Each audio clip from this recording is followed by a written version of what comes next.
springs it down on the volley. Oh, you must be kidding me! Ruben Neves has just struck a sensational goal. Oh, it's turned in. It's the underneath doctor who arrives. Oh, the brilliant Belgian in the right place at the right time. Calls it on. That's unbelievable.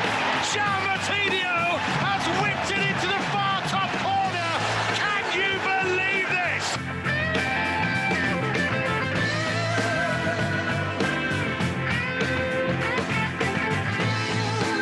A very good morning and welcome to not just the home of football, but the home of love today. This is St Mary's Wolves TV Matchday Live Extra. I'm Mikey Burrows, and alongside me, you heard him coughing there, the cherub cupid that is Andy Thompson, alongside us as well, joining us from home, the former Wolves and Nigeria top-class international standard goalkeeper, a hell of a man, the man who puts man into romance, the man who puts love into goalkeeping gloves, Carl Ikeme, and Colchester's sexiest man 2006, Chris Iwelumo, is here as well.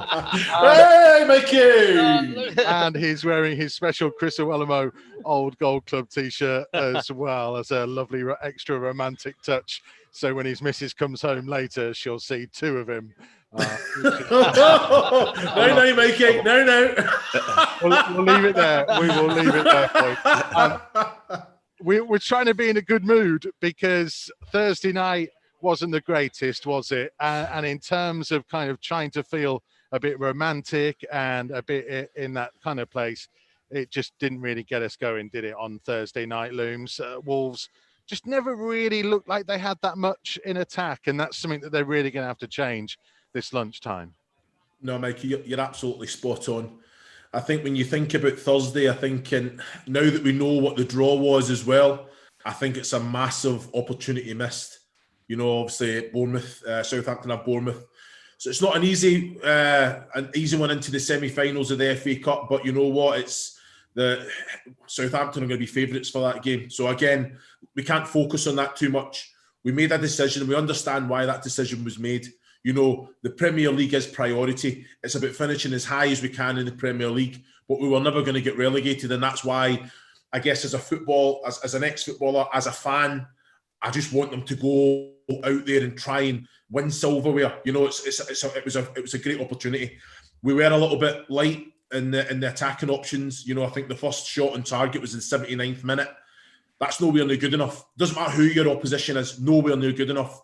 And again, you come away from it thinking it's a gamble, and we can only say if the gamble's paid off after the 90 minutes today. And that's the big interesting point, isn't it? That's the big question. And there's nothing guaranteed, no matter the changes that you made on Thursday. And that's why I guess I'm looking at Keanes, I'm looking at Tomo. As ex-footballers, you just think, you know what? We can get through 10 games in 25 days as footballers, because you're in that mindset. It's probably as a footballer, I'm not sure about Keanes being a goalkeeper, but I'm just saying as a footballer, we actually prefer the games coming thick and fast because you don't really train so much. You're getting in, you're getting massaged, you're looking after, and it's just basically 5-0s, and then you go on to the next match. And you know what? You get through it. You get through it no matter what. So I understand resting players looking tired. It does play a part. So let me put this to Carl Ikeme then, because there is undoubted extra pressure on this game now, is there not? Because of making the 6 changes. We'll come to the team news for today in a second, but there's been 6 changes back and the likely suspects are back in. Is there added pressure on them now to perform and get a result today because of what happened Thursday? I think so. I think the pressure will be coming within the squad as well. But we've had a lot of injuries of late to big players, and with the way the season's gone, the amount of games that were played last season as well, because that's a factor in all this, and the whole COVID regulations that's gone on. It's been difficult. Like we've gone from not having many injuries to having multiple injuries, and of other players getting fit and other players getting injured. So I think that was a factor on Thursday night, or Wednesday, whenever it was. That was a factor in Nuno's thinking and team sheet, because we've struggled in the league at late. And I do believe the league is priority. I know Looms is saying we're never going to get relegated, but you don't want to get you don't want to be in a fight either with it. And I think the bigger picture for me as a Wolves man is the fact that I feel like this is a season where we're at a transitional stage where I feel like the league and our general form is more priority at the minute. And I know we can say it's an opportunity lost, but you don't know. Even if we put a strong side out against Southampton, there's nothing saying we're going to win as well. Do you know what I mean? Keems and Tom, let me throw this to you then, right? We finished 17th this season in the Premier League, but we won the FA Cup. Do you take that? Would I? Yeah. The way that things are, I would have. So I think that we made a lot of changes the other night, but I think that you look at the team that Southampton put out, they're playing again at the same time as us this afternoon, and they put out a strong team. I just think that we had an opportunity there. We had an opportunity to get something out of the game. So I think that if we'd been a bit more bold and went for it, I think that we probably would have got. Yeah, but Tomo, what I'm saying to you is, if we finish 17th, you've got to remember for each place in the Premier League, it's 3 million per place. So in this financial situation as well, possibly, so you've got to wait up. But as a fan, as an ex-player, going and winning a cup, players go through careers and they don't win anything. You understand? And you go down in the history books. So what I'm trying to say is, you play your strongest team against a team that's probably depleted. I know they still had a lot of players out the other night, and I know the results been and gone, but it doesn't guarantee 3 points today. So in my thinking, and I say that, and maybe I was a little bit too harsh at half-time by saying make changes now, because we're lucky that it's 0-0. We're still, if we made those changes in, and albeit, but if we finish 17th in the Premier League, so we stay up, but we win the FA Cup, I walk away a happy man. Because that can work the other way, though, Looms. You could say how can it work the other way? I'm saying it's guaranteed. We can put our strongest team out on the FA Cup and lose against that day. That's a possibility as well. If you lost on, you lost in the midweek and everyone's tired on Sunday, you'd be like, well, maybe we should have made changes, because it goes both ways. Do you know what I mean? Yeah, it's priorities at this stage. And look, it's a fascinating discussion and it's a really interesting debate. And I don't think there's actually one way or another. There isn't.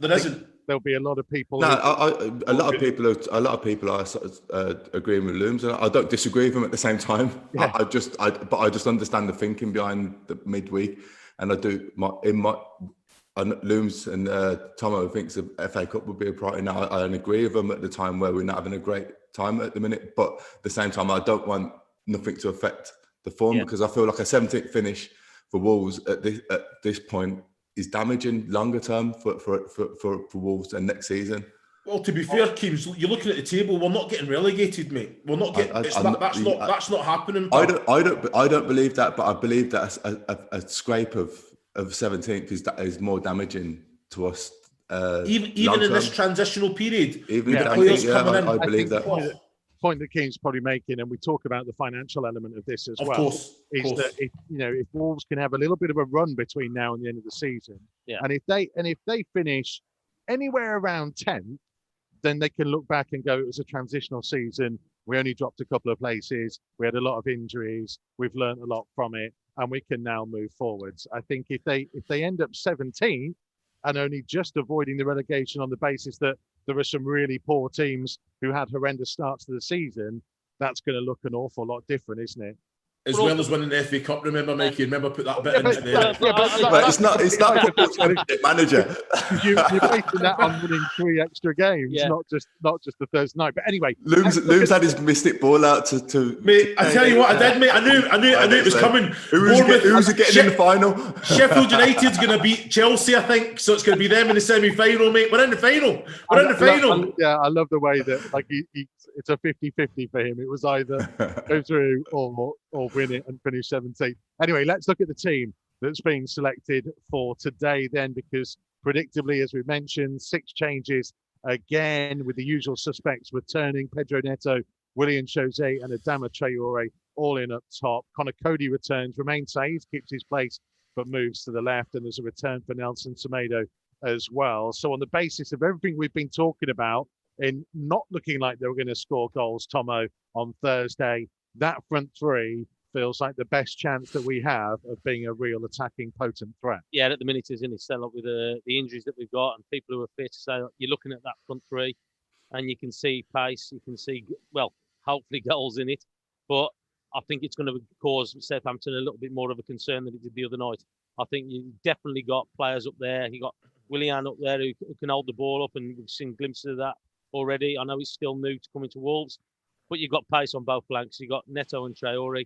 It's great to see Johnny back in as well. So, like, again, 3 games he's come into. I know he's only played 45 minutes for the first 2, but it's great to see him in there. You've got Semedo down that wing as well. You're just hoping that the link up with those two, with Otto and Neto and Semedo and Traore, happens, because they're going to be a problem. They're going to be a danger. And again, he's sticking with that 3 at the back, isn't he? So I know that we're saying now about transitions, and I know that we're talking about back 4s and what we're trying to evolve, but he's gone to his tried and trusted, hasn't he, with the back 3 to try and stop the leak of goals, because that's the biggest thing for us. When we have done well, we've stopped conceding goals, but I'm happy with what we've got out there today. I'm not going to talk about the back 3 or back 5 because I know Carl Ikeme absolutely hates it. But I love it, really. I love it. What I will ask you about, Keems, is we talk about that front 3 being the best hope of goals, and yet we're in a situation where Adama Traore has not scored a league goal for 41 appearances. Pedro Neto's not scored in his last 13. You have to go back to that Chelsea last-minute winner for the last time he scored a goal, and we know that Willian Jose is still waiting for his first in all gold. So actually, there's quite a bit of pressure on those 3 to start delivering. Yeah, I think there's always pressure on the front 3. Looms will tell you that as well, as a striker as well. There's always pressure to score from William. Now he's played a few games, he's starting to settle in. And obviously Traore's been under pressure for a while to score more goals. But I think maybe we should concentrate on the performance. To start off with, we've had Neves and Moutinho score of late as well. We've talked about getting goals from other sources, and I think that's important as well today. I know that I keep banging on about Johnny being back, and I feel like I'm Johnny's number 1 fan, which I probably am, but I think it's really important. Tomo touched on it as well, as with the combination players with Semedo, Johnny, Neto and Traore, because I think that's when we played our best football at times last season. It was because of them combinations down the sides for Wolves, and I feel like this is an important factor on us being more attacking and creating more goals. The boys up top do need to score more. We've been saying that for the last couple of months now. We're missing Jimenez as well, but it's important that we be more offensive when we are attacking. And what I mean by that is having Johnny and Semedo breaking their neck to try and get round Traore or get round Neto, or creating runs off that, because when we was at our best last season, we was having Doc and Johnny do them same things and creating opportunities for the strikers and the wingers as well. Right, let's pause this team news chat. We will come back to it, but we've got to get to the first of our big special guests here on Matchday Live Extra this afternoon, this Sunday lunchtime, and we need to talk a little bit about the opponents who, of course, beat us on Thursday night. But Wolves' previous record against Southampton has been a good one. Of course, there was a long gold period where Wolves didn't face Southampton because they were in the top league and hugely successful. And a large part of that was down to this man. A big welcome to Matchday Live Extra to Matt Letizia. Matt, thank you for joining us. Pleasure. Morning, everyone. Morning. Matt, how do you assess where Southampton are at the minute? Because obviously confidence from beating Wolves on Thursday, and yet 5 defeats in a row in the Premier League. Yeah, it's been a tough time for us. We've kind of struggled. Squad depth has been a little bit of a problem for us. Obviously, we had a cracking start to the season and we're flying high come November. But since then, it's been a bit of a struggle. You know what? I think we've got a pretty strong first 11. But I think our problems come when we can't put that first 11 out, and the replacements aren't quite as strong, and we do seem to struggle a little bit from that point of view. They've never lost 6 in a row, Southampton, in the league in history. It's a really unwanted record, isn't it? And this is a team that's had some unwanted records of the 9-0 of recent times. Yes, I know. I actually can't believe that. I mean, I went through some really bad spells when I was playing. I thought we must have done at least 6 at some point. But yeah, no, it has been a tough struggle. But I think Thursday was a bit encouraging for us. I thought we started to look a little bit more energetic, a little bit more like our old selves, and hopefully we can take that into the game today. Matt, is too much getting made of the 9-0s? Because Raf Hasenhüttl's been doing an amazing job, and that's very evident in the performances and the results they're getting. But as of late, is the FA Cup a welcome distraction as well?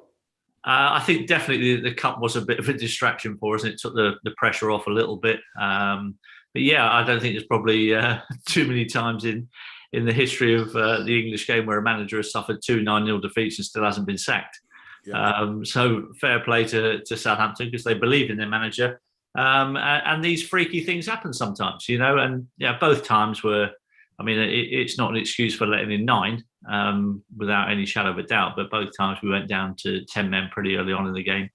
And that's perhaps something that he has to look at and try to improve when you do lose a man. Yeah. You've got to be a little bit better organised. You have to, almost accept that at times, given the circumstances, that you're going to lose the game, but you do not embarrass yourself. And I think that's something that needs to be improved upon whenever we do go down to 10 men. So, Matt, I know that you scored a few wonder goals in your time at Southampton. I was just looking up as well. Was it 100 goals, first Premiership midfielder to score 100 goals? I think it was. But that's one of the positions that we're struggling to score goals from. What was your secret? What was the way that you went about it then? I don't know if there was any particular secret to it. You just had a wand of a foot. I think that was a secret, mate. I don't think there's anything else. Yeah, I happen to love scoring goals. I loved it. I from a really early age, I just had a taste for it, and I loved the feeling that it gave you when you scored a goal. And so that was kind of what I based my game around. But I also got just as much enjoyment, almost as much enjoyment out of putting a ball on a plate for my teammate to score. So those two things combined. Football's all about goals. Fans go to games to see goals. Yeah. Everyone likes a nice crunching tackle every now and then, although they're not allowed much these days. And you go, football's about scoring. And so that was the part of the game that I loved the most. So I practiced it the most. I did countless hours of finishing practice. Even as a kid growing up, everything was about sport for me. And with football, it was just all about sticking the ball in the back of the net and how good can you get at it. And that's kind of what I tried to take into my professional career. Talking about goals and goal scoring midfielders, James Ward-Prowse has been incredible this season and incredible at set plays. Is he the next on the production line to leave Southampton at some point? That's a good question. I guess given our history over recent years, anybody who does tend to have a really good season tends to leave us, and so it wouldn't surprise you. Although I think it does feel a little bit different with James. He's been there a long time now. He's captain of the club. He appears to love the football club. So I think there's perhaps a bit more chance of us keeping hold of Prowsey than perhaps there might have been of a Lambert or a Lallana or people like that. I just get the feeling that he's very much a club man, and that kind of counts for a little bit when speculation comes around. And he has been outstanding this season. There's no two ways about it. I think if you asked any Saints fan at the moment, I think he'd be pretty much their number one choice for player of the season already. Matt, his set pieces, I guess, is what has made him stand out, especially in the games that we've seen him play. Wolves have kind of struggled in that regard, and yet we've got João Moutinho, who you would imagine would be able to produce it. You obviously were pretty decent. I say that. Pretty decent, very, very good. I realised I was massively playing you down there, but what do you think is the element to it? Because Wolves tend to concede a lot from set pieces and don't score as many, and yet we in theory, we have the players to put in good delivery. What's the balance to getting that right? Yeah, I mean, good delivery is fine, but you've got to have people on the end of it who are willing to, put their necks on the line and throw themselves into situations where they might get hurt.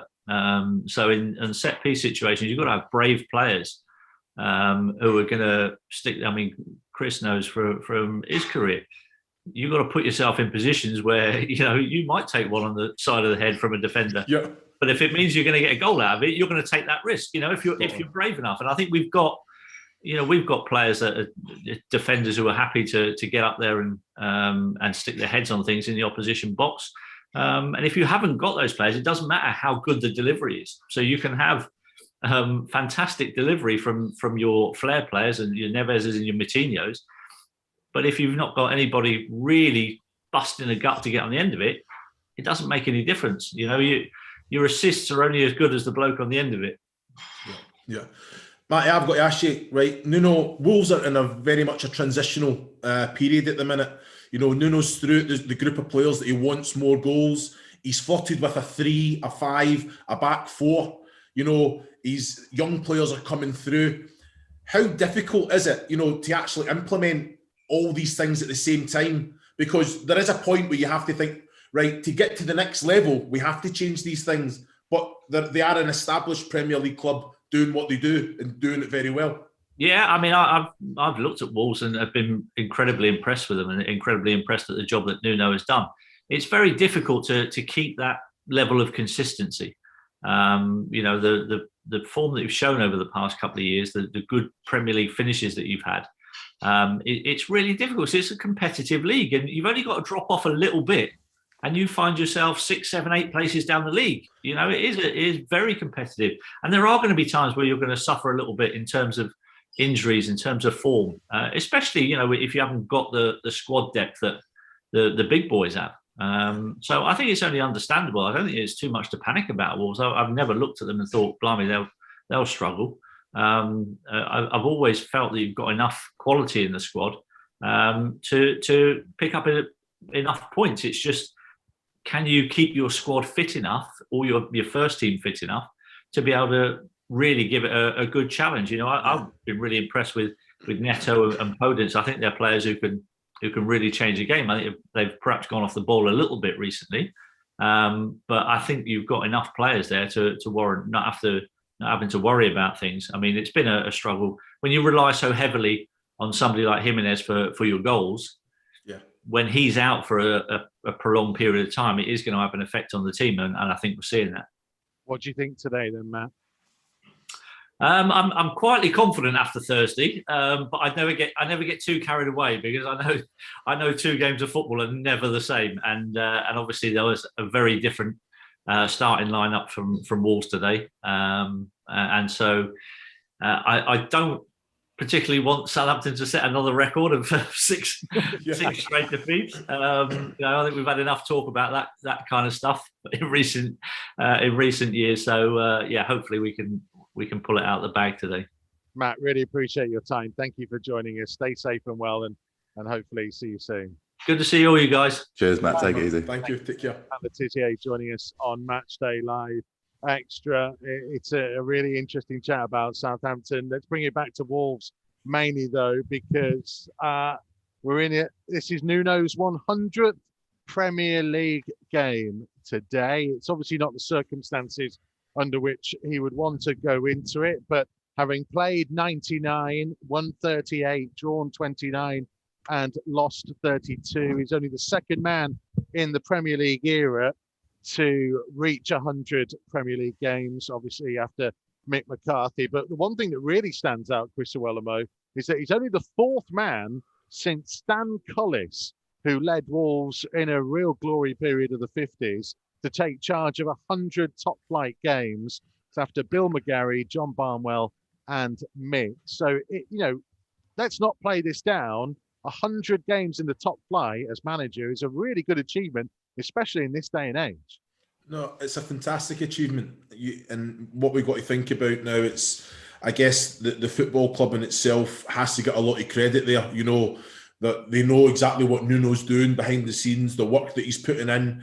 and giving them the time, especially through this very kind of this transitional period that we're going through at the minute. I know that we're not flying high the way that we have done the past couple of years, but in time, we believe we know the qualities that Nuno's got. He improves players, but the club and all football clubs that give their manager time. Look at Southampton with Ralph Hasenhüttl as well. They know the work that he's doing behind the scenes. So for me, stability. The club has stability. The foundations are there. They know it's heading in the right direction, and there is going to be a couple of hurdles, a few bumps in the road in the journey. But they're definitely, to reach that, it's an amazing target. But I want him there for the next 100 as well, because he's bringing a brand of football that we can enjoy, that we can see, that can bring success. And of course, like Matt touched on, keeping players fit, keep progressing the small steps forward.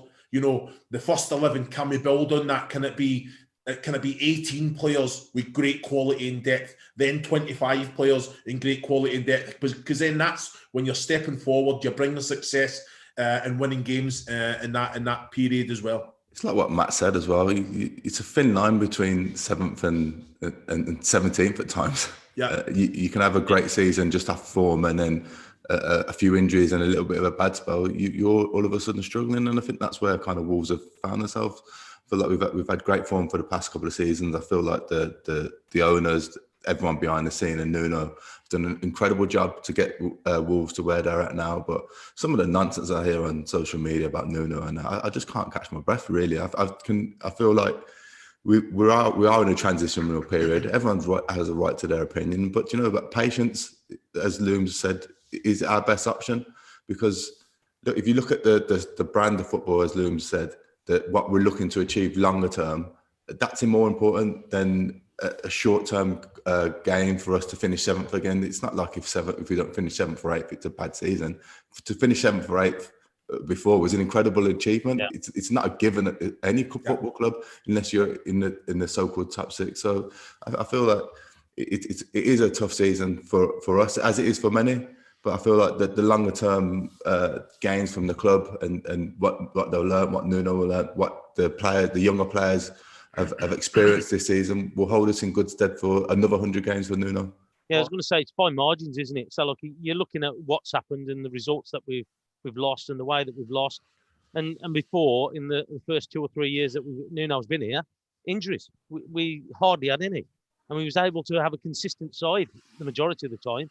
And for me, I think that makes a massive difference to your side rather than keep changing it. And as we've spoke about before, we're in a transition period. We're trying to evolve as a team, but as a club as well, with the brand of football.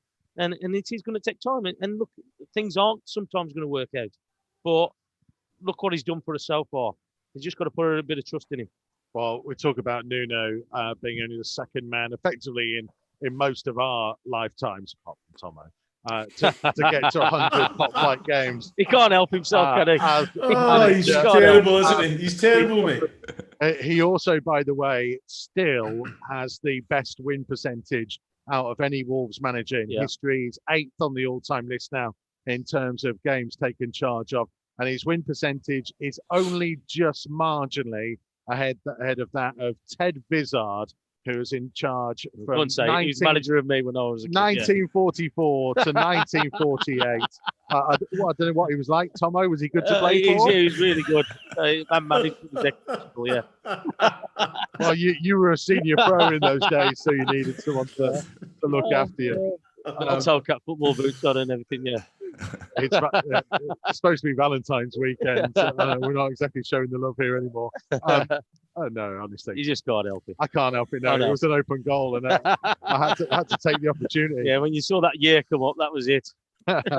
Right, let's get our next guest on because we want to look ahead at what's going on. We talked a little bit about the Wolves midfield situation with Matt Le Tissier. Let's get another view on that. We'll head all the way over to Australia, where the manager of the Western Sydney Wanderers is joining us. A big hello and welcome to Matchday Live Extra to Carl Robinson. How are you, my friend? I'm very well, thank you. How are you guys? Very good, thank you. Really good, really good. I appreciate you staying up really late as well. Although, as you were telling me the other day, you often get up in the middle of the night to watch Wolves games. You must be mad. No. I do get up in the middle of the night. You're right. It's usually at 4 o'clock in the morning. This one's on at 11:30 at night. So my wife's a little bit happy with that. From one Wanderers to another, how's it going over there? Well, it's certainly warmer than it is back home, I believe. So that's a start. But no, it's great. It's obviously there's not too many restrictions with the COVID circumstances at the moment, which is very helpful. Stadiums are 25 to 50% full. And other than one or two little border restrictions, it's going very well. So we're very lucky to be over here, even though we're miles away from home, which is the UK. Carl, we've just been talking about Wolves needing to score more goals from all over the place, really, but certainly from midfield. What would be your take on it and your advice in the way that Wolves need to go about things to start scoring more goals? Yeah, it's a manager's $1 million question, isn't it? Do you change your system? Do you change formation? You play a 4-4-2 with two forwards, or do you play a 3-4-3 as Nuno usually does with two wide men and a 9, and you actually have three forwards with two wing backs attacking? So it depends which way you spin it and you look at it. I think what needs to happen with Wolves is they need to go for games. I think rather than wait for the opposition to come to them or see how the game pans out. I think draws are probably no good. Picking up a point here and a point there, they're better off winning and losing because you get one more point. And I think being proactive with the players they have might be the best way forward towards the latter part of the season. Yeah, so I know that Nuno's played with different formations, as you've touched on there. And you're a manager, I'm sure that you've used different formations.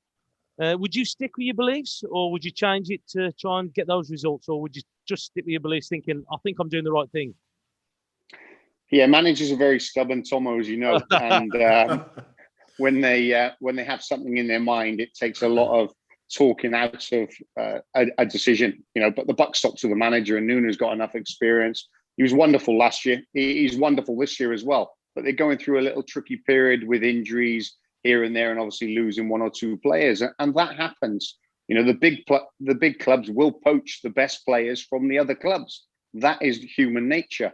So what they need to do is get their attacking players, and they have got some good attacking players, back on form.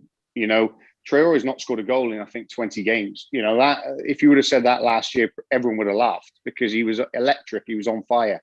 So sometimes you have to get your system to suit your players as well. And Nuno knows what best system is for his players, whether that's a back three, a back four, whether that's three forwards in a 4-3-3, or whether it's a 4-4-2 or a 4-4-2 diamond, and that's what he has to do.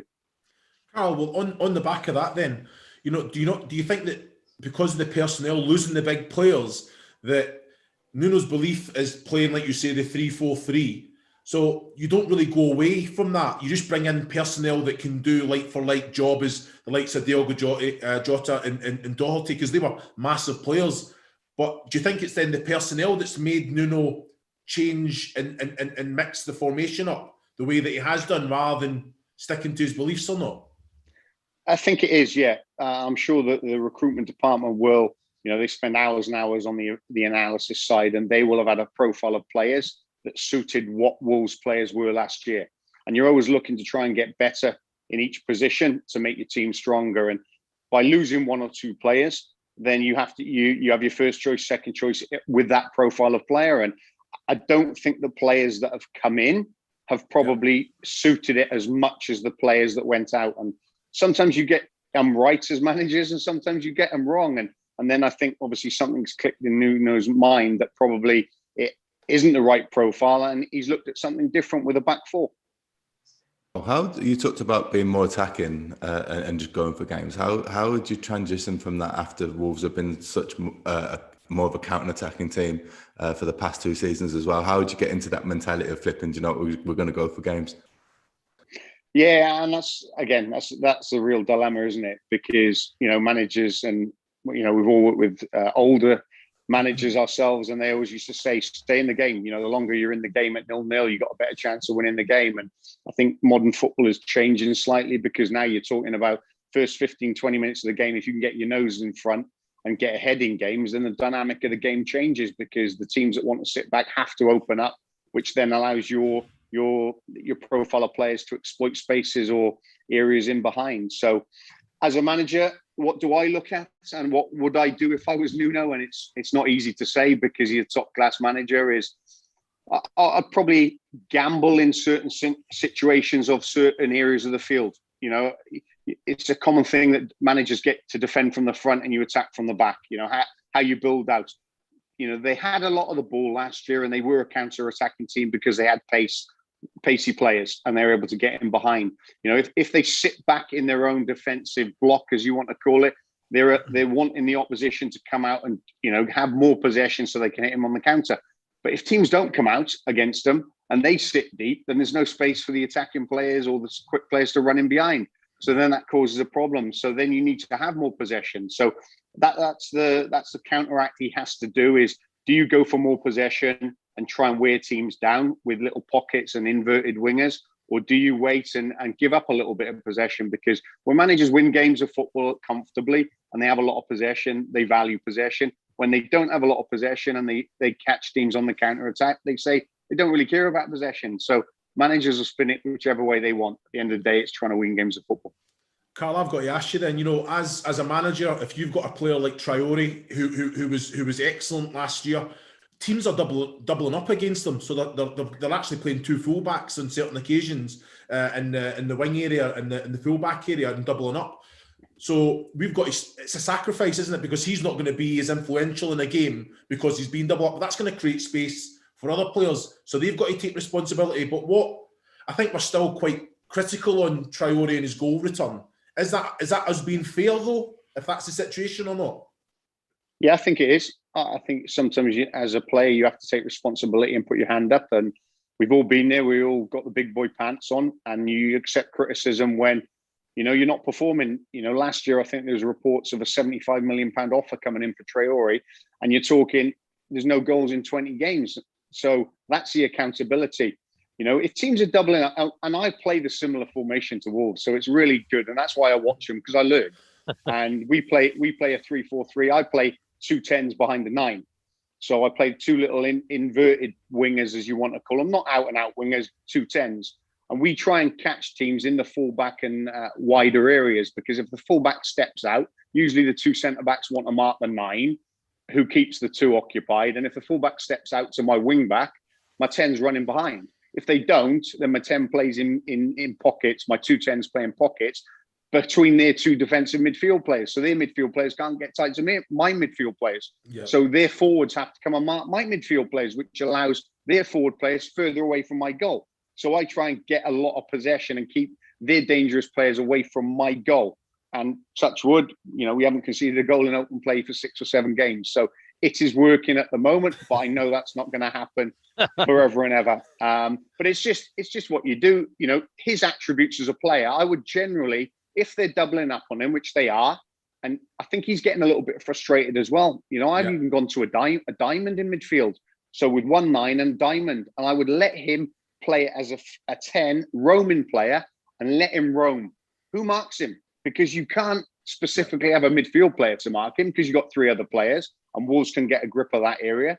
If it is a defender that steps out, well, he's going to win a foot race. So allowing him to be at the top of a diamond behind 1 9 with 3 midfield players doing the base of your work and wing backs might be the way forward to allow him to get the best out of his ability at the moment. Right, boys, it is nearly time for the teams to come out. So just before we let you go, Carl, what would be your prediction today? 2-0 Wolves. Come on, boys. Oh, yes. Love that. And especially because you've got a couple of former Albion players in your squad as well, haven't you? So it's important. You need that little bit of bragging rights. Looms, what are you going for? I'm going to say 2-1 Wolves. Keems? I'm going to go with Looms, 2-1 Wolves. Tomo? 2-0 Wolves. 2-0. And thank you all for leaving my 1-0 prediction free as ever. I am absolutely destroying these boys, Carl, in the prediction challenge, and they never learn. They never learn. They always just go for big, high-scoring games. Thank you, my friends. Stay safe and well, and best of luck for the rest of your A-League season. I know you're going really well with your new team there, and obviously Kenny Miller working with you as well. Good luck to you. Thank you, mate. Thanks, guys. Thank you, guys. All the best, mate. Good luck. Thanks. Thank you, mate. Bye. Thanks.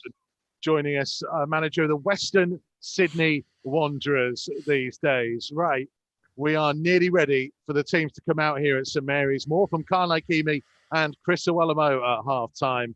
More from Cupid himself, Andy Thompson, in just a couple of minutes, where hopefully Wolves can get back to winning ways here on the South Coast. Don't go anywhere. Matchday Live Extra continues in just a second.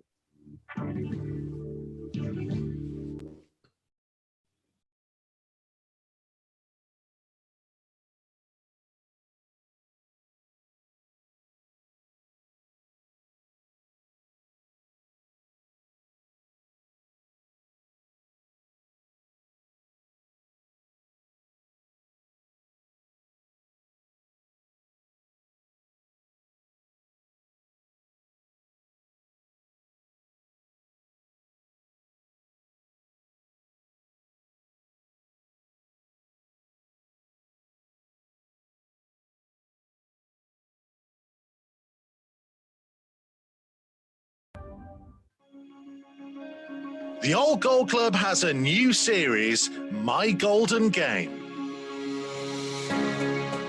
Speaking to former and current players, coaches, managers and fans of the matches that meant the most to them. It's a club who I have in my heart, and I always keep following it. I'd been back to Molyneux on a few occasions, and I'd never got a good reception, and that hurt me a little bit. Not that I thought I deserved better, but maybe because of those two games against West Brom, where I scored 4 goals in 2 appearances. Check out the series so far, featuring the likes of Jodian Lescott, Kevin Doyle, Neil Emblem and Dennis Irwin. I was absolutely delighted when they came in from League One, and even more so when, after having a tough first 4 or 5 months, that we were on a bit of a roll and ended up playing in this fantastic game. Old Gold Club, My Golden Game, available now.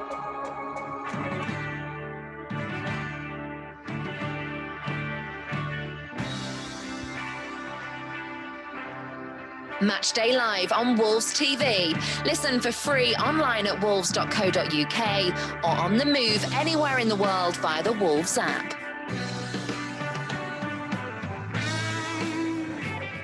Valentine's Day on the South Coast and a clash of two teams who've lost that loving feeling. Wolves arrive here at St Mary's with just 1 win in the last 10. Southampton have lost 5 Premier League games in a row. The Saints did come away smelling of roses after a 2-0 win at Molyneux in the Cup on Thursday, but it was only their second win in the last 11 meetings in all competitions. And if the Old Gold can break Saints' hearts again, it'll be a fitting way to mark Nuno's 100th Premier League game in charge. He's made 6 changes from the side that started the FA Cup meeting at Molyneux. Rui Patricio returns in goal. Romain Saiz keeps his place in defence, but he moves across to allow the returning Conor Cody to play in that central role. Leander Dendoncker on the right-hand side of the back three. Nelson Semedo returns at right wing back. Johnny continues on the left. Ruben Neves and João Moutinho in midfield. And then back again are Adama Traore, Willian Jose and Pedro Neto up top. Southampton have their goalkeeper Alex McCarthy back in. Kyle Walker-Peters, Jan Bednarek, the returning Yannick Vestergaard and Ryan Bertrand are back 4.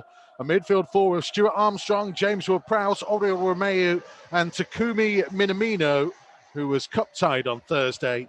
Nathan Redmond and Danny Ings continue up top.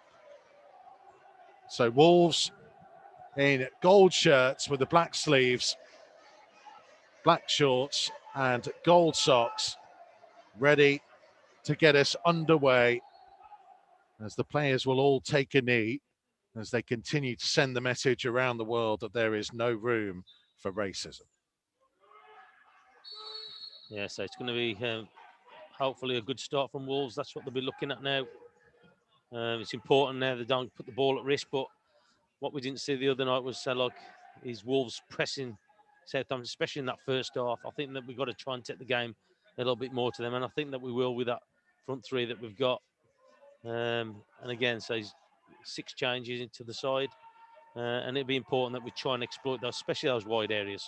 Yeah, it'll be really interesting to see the kind of tempo early on as Semedo and Traore battling away on halfway. Neves was caught late as he whipped the ball backwards with his new, what looks like white boots from where we are, higher in the Itchin East stand. Wolves defending the Northam stand away to our right-hand side, which is where the away supporters would normally be. Attacking the Chapel South stand away to our left, which is where the TV platform has been set up to host from. TV cameras are on the far side from where we are. We're at the back of the main stand here at St Mary's, and the ball is switched over to Johnny on the inside left, midway inside the Southampton half. Martinho back to Saiz, to Cody inside his own half, and across to Dendoncker. Infield to Neves. Romeo was in there strongly though, and James Ward-Prowse taking it on. Minamino. Dendoncker got a little block on the cross, and Neves managed to take it off the toes of Nathan Redmond. Well, so that's where they're putting the ball at risk there. You can't afford to put the ball at risk. He's just got to get rid of it, Dendoncker. Trying a little bit too much, perhaps, to play in tight areas. The ball's gone out of play, and everybody was appealing, including Nuno, and eventually the assistant referee. I was going to put my hand up there, I think. Yeah, you may as well. But yeah, just that ball in from Dendoncker to Neves, it was always going to be a risky one, especially with how close the Southampton player was onto him. And there's no need for us to put it at risk. Okay, sometimes just put your foot through it. That's all you got to do. Get you up the field. So there's nothing wrong with it. Saiz closed down by Danny Ings. It's a Wolves throw midway inside their own half. Southampton back in their more familiar red shirts with the big white stripe going across it. Black shorts and red socks with a white band, as it's Willian Jose trying to flick on at halfway. Martinho challenge. Johnny will lift it across field towards Traore. It was won by Bertrand though, and Minamino trying to get Redmond in behind early, but Dendoncker tracking him. Got across and finds Semedo. Under pressure from Minamino, infield to Neves, who lifts it high towards halfway. Traore can't hold on to it. Looked like a hand in there from Ward-Prowse, and referee Graham Scott agrees. He was the fourth official on Thursday, Graham Scott, so he'll have been up close and personal with Ralph Hasenhüttl and Nuno.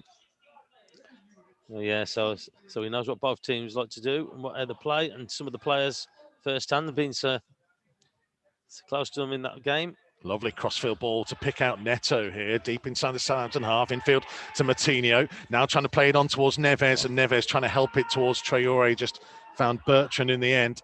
For a moment, it looked like João Martinho might be lining up a strike there. I think his touch was just a little bit too heavy, wasn't he? Just took it a little bit too close to the Southampton player. And then he's stretching for the ball. He's passed it to Neves, and then he's stretching, and it just didn't quite come off.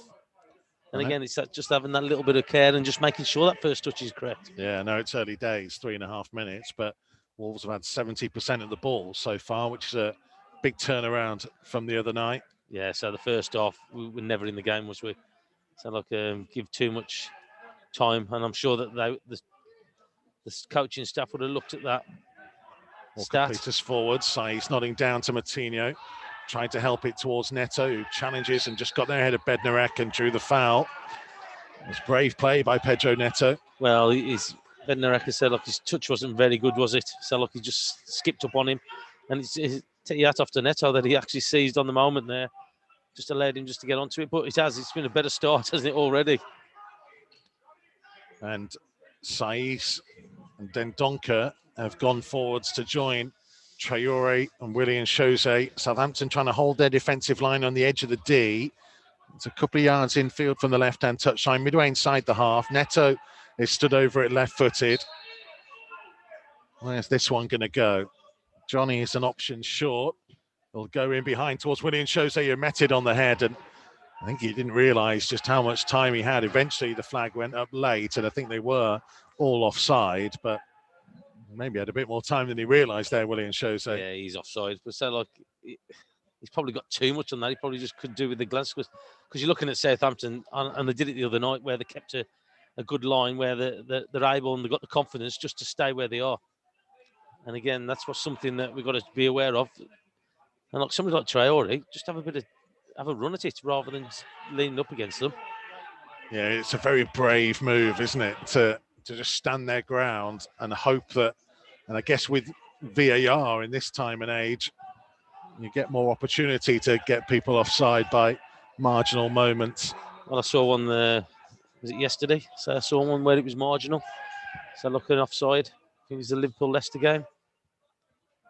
There's Ward-Prowse now finding Armstrong. That was Maddison's goal, wasn't it? That they were checking. Yeah, it was whether Marty had touched it or not. Foot. Was it Firmino's foot was just playing him on side or something? Yeah. But that's what you got to be careful of. And even the other night when we saw the runners from Ings, Redmond going through, so you just got to be careful. Just got to be careful what you're doing. That's gone forward. Minamino looking for Ings, but that'll go all the way through to Rui Patricio. We've played 6 minutes at St Mary's on this Sunday lunchtime. Many of you will be preparing some special meals at home. Tomo did that last night. Got a takeaway in. What about you? Have you got some single special, man? Single man, my friend. Available, then you're available. Well, yeah. Unfortunately, I've spent more Valentines with you than with any female of recent years. Here's Armstrong trying to lift it in behind for Danny Ings, and the flag has stayed down. Ings, Dendoncker did just enough there. Ings is asking the question as to whether it hit Dendonker's arm as it went through to Patricio. Well, I thought he was offside by a mile initially, Ings. But again, we got this rule about the flag going up. See the time. I think he might have just been played on, you know. Yeah, I'm just looking at it there. So it needed Dendoncker to get across. Oh, Neto with a little bit of a loose one. So he's trying to set it in behind us. Johnny is set off here. And the bounce is going to be kind to Johnny, and he flicks it in field. Neto trying to take it on towards the byline, twisting back onto his right foot, lifting his cross to the far post. Bertrand's header is going to drop towards Johnny, who leaves it for Matinho, who strikes it, but slices across the ball. And it goes behind for a goal kick, and eventually the ball spanned back so far. It's gone into the stand on the far side rather than behind the goal. Yeah, and again, I'm just watching William there. So there was an opportunity then for Neto to put the ball in first time. And Willian, so again, is just looking at Neto saying, put it in there. Instead of checking back, because he's done that. We see him numerous times doing that. He's already made his run. He needs the ball being put in there. And you can see the frustration straight away on him with his arms out in the air, just saying, look, put it in. Yeah, he had the opportunity, Pedro Neto. And it's on his favoured foot as well. So where we've been making excuses for him when he's been on that right side, he had an opportunity there just to put it in. McCarthy to launch the ball downfield. We have played 8 minutes at St Mary's so far. And a positive start for Wolves nonetheless. Minamino being held off. Neves nipped in. Finds Neto left-hand side of the centre circle. To Saiz at the base of it. Infield to Cody. Route to the right-hand side blocked off. So he tries to ping it to the left and finds Johnny on the touchline. Little 1-2 with Matinho. That's neat football. And Matinho couldn't quite get to the return pass from Johnny. But that's better though, isn't it? So like we didn't see hardly any of that the other night. It's better link-up play, little 1-2s. Triangles getting in there, some play. Just unfortunately, just couldn't pick anybody out. Semedo to Dendoncker to Cody, midway inside his own half. Looking to lift it, and he just about cleared the head of Armstrong and found Neto, who's got Johnny wide. And I think that was trying to play it in field to Willian Jose. There was a little deflection on it. Neto is putting real pressure on Kyle Walker-Peters. Well played. And he's earned Wolves a throw deep inside the Southampton half. Well played by the referee as well. So that many times you see players going to ground easily. Walker-Peters did that, but the referee was having none of it. Shoulder to shoulder. Yeah, exactly. It's good play from him, putting pressure on him. Combative work by Pedro Neto. Matinho's come short for the throw from Johnny. Spaniard goes infield towards Neto, who lost his footing. And Southampton able to come away with the ball, but Matinho was hunting there, trying to close down quickly. Ward-Prowse finding Armstrong on the right-hand touchline, infield away from Johnny. And from Matinho, and now finding Romeo midway inside the half. Back to Vestergaard. Balls to Minamino. Dendoncker thought he could win it. It didn't quite get there, and it's flicked on towards Redmond, who's drawn Saiz across with him. Redmond up towards the edge of the penalty area. On for the run again. It's a good strike by Minamino, and it was turned away by Rui Patricio. Offside flag had gone up anyway. Yeah, Minamino was appealing for a penalty, I think. I'm surprised the referee said something about the challenge on the halfway line. I think, was it Connor Cody?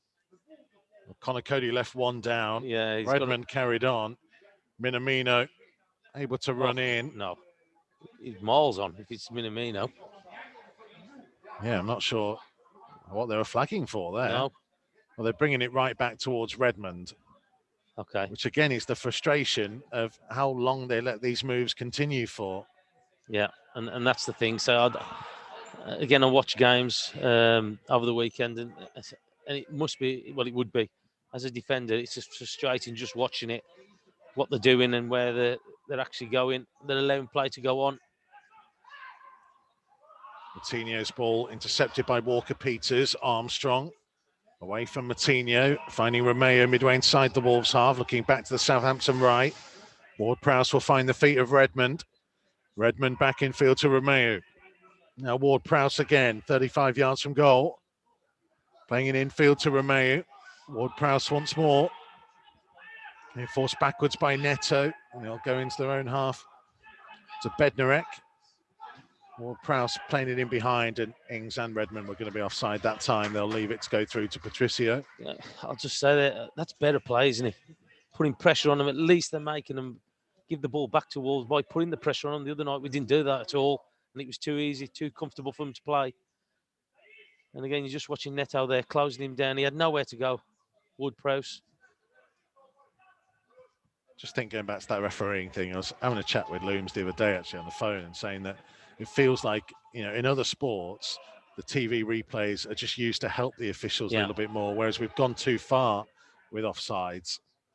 Semedo's tackled as he tries to run down the right-hand side, where you're now kind of making the assistant referee second guess and not put their flag up just in case, whereas you're almost better off saying to them, look, just flag, and then if it's not, and they've scored, then we can award the goal. But if they're running from 20, 30 yards through, then they're not missing out on a huge amount. Well, the thing is, though, the more I look at games, probably don't need the assistant referees.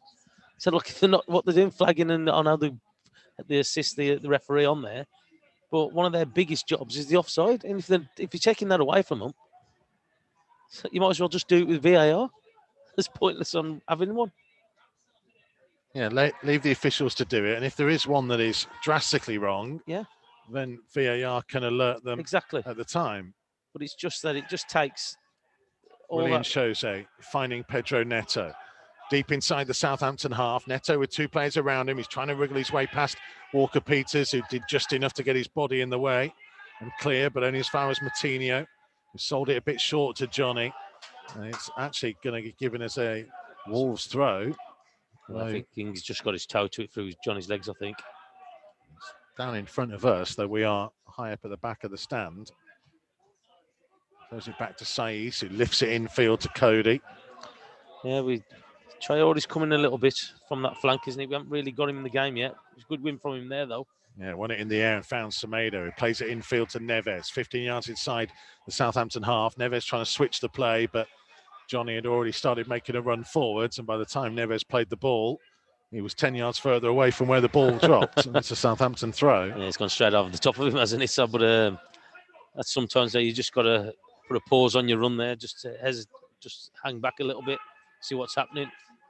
I think Johnny probably thought it was going to Neto, and he was just racing up in support. Here's Willian Jose on the turn, through the middle of the half. Oh, hit it. He had an opportunity, plays it back to Neves, who, with his second touch, whips it to the left-hand side to Neto. First time cross takes a big deflection, looping, and that made it easy for McCarthy to come and claim it on the edge of the 6-yard box. Oh, just there for Willian there. Was it 30 yards out? You've seen Moutinho's strike. Have a shot. Just opened up for him really nice. There's an element of the way Wolves have gone about it in this first quarter of an hour where Traore especially has been a lot more narrow, and that kind of closed off the gap for Willian Jose as Redmond's ball's going to go all the way through to Patricio. Yeah, he has. He's coming there, isn't he? I think he's doing that just to try and open up the space for Semedo on that right-hand side. Give Bertram a little bit of a... Well, Neves didn't find Semedo that time. Bertrand slid in. Minamino, Ings, Cody's header away, hooked clear by Neves. Romeo picks up on it midway inside the half, just to the left of centre as Southampton look towards goal. Ward-Prowse takes over, just on the outside of the centre circle. Slowing the play down, looking for an option, trying to drag Wolves out of their position. Vestergaard will find Romeo. Back to Bednarek. Just inside the centre circle. Romeo just to the right-hand side of it. A little short pass into the feet of Armstrong, allowed to turn and sweep the ball out to Bertrand, who's in a lot of space on the left-hand side. Time to set himself. Low one into the feet of Minamino on the corner of the box. And Minamino managing to dig across out to the edge of the area. Redmond tried to help it on. Neto played it into his own penalty area, and Johnny to Patricio puts his foot through and clears. Yeah, he did well there, Johnny, didn't he? Because they say, tight situation. There's an opportunity here now to break. And Neves for Semedo. Traore trying to set off down the line. Semedo trying to find him. Sliding challenge came in from Vestergaard, who committed himself to that challenge before the ball had even reached Traore. Yeah, he's just like a blockade, wasn't he? He just slid on the floor and just made sure the ball was going to hit him. Walker-Peters, closed down by Matinho, loses his footing. Johnny trying to find Matinho, who's taken out there by Romeo. There's a real battering from Oriol Romeo, who's going to find his way into Graham Scott's notebook. Well, he was never getting the ball there before Matinho, was he? He's just took one for the team, I think, there, halfway line. Saw one for João Matinho. Yeah, he's just gone straight through him, hasn't he? There's no way he was getting the ball. It was good pressure by Matinho in the first instance, and Oriol Romeo just stood across him. Yeah. But we've done it a lot better than the other night, haven't we, already? With the time that's gone, was it 17 minutes gone? Yeah, possession's back to around 50-50, but Wolves with the two efforts of the game so far, but both off target. Willian Jose header, I guess, has gone down as one, and João Matinho's wild strike being the other. We're a long way from being on target. He hit right across it, didn't he? So he's not due for another 45 games or so. Oh, don't say that. Semedo onto Traore now. All of a sudden, it might open up here. Adama Traore driving into the penalty area, and then his touch was too heavy. And he ran out of room. He did. It looked so promising, didn't it? He's just looking at him there. He's looking at the heavens. He's got his head back. He knew that was a great opportunity for him. Great ball from Semedo out to him.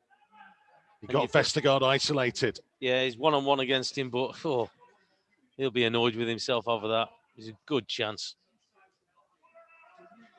Trying to do a little bit too much, Adama Traore. There were two in the penalty area waiting for a fizzed cross in, and I think maybe he might have been better off just trying to put it in there rather than trying to take on Vestergaard again. And flick on by Minamino. Armstrong, Redmond, suddenly it's Southampton breaking at the other end. Play switch to Ings, just inside the penalty area, trying to find room back on his left foot. He's still trying to find that space, finds Redmond, who curls it, and it's well saved by Rui Patricio to tip it round the far post. It's end-to-end all of a sudden here at St Mary's. Yeah, Connor Cody's got caught under the ball, hasn't he? So he's gone to win it. It's just opened up for him. But Redmond, I think that Saiz did really well to just force him across. And all of a sudden then we get people back, putting pressure on him. But it's a great save from Patricio.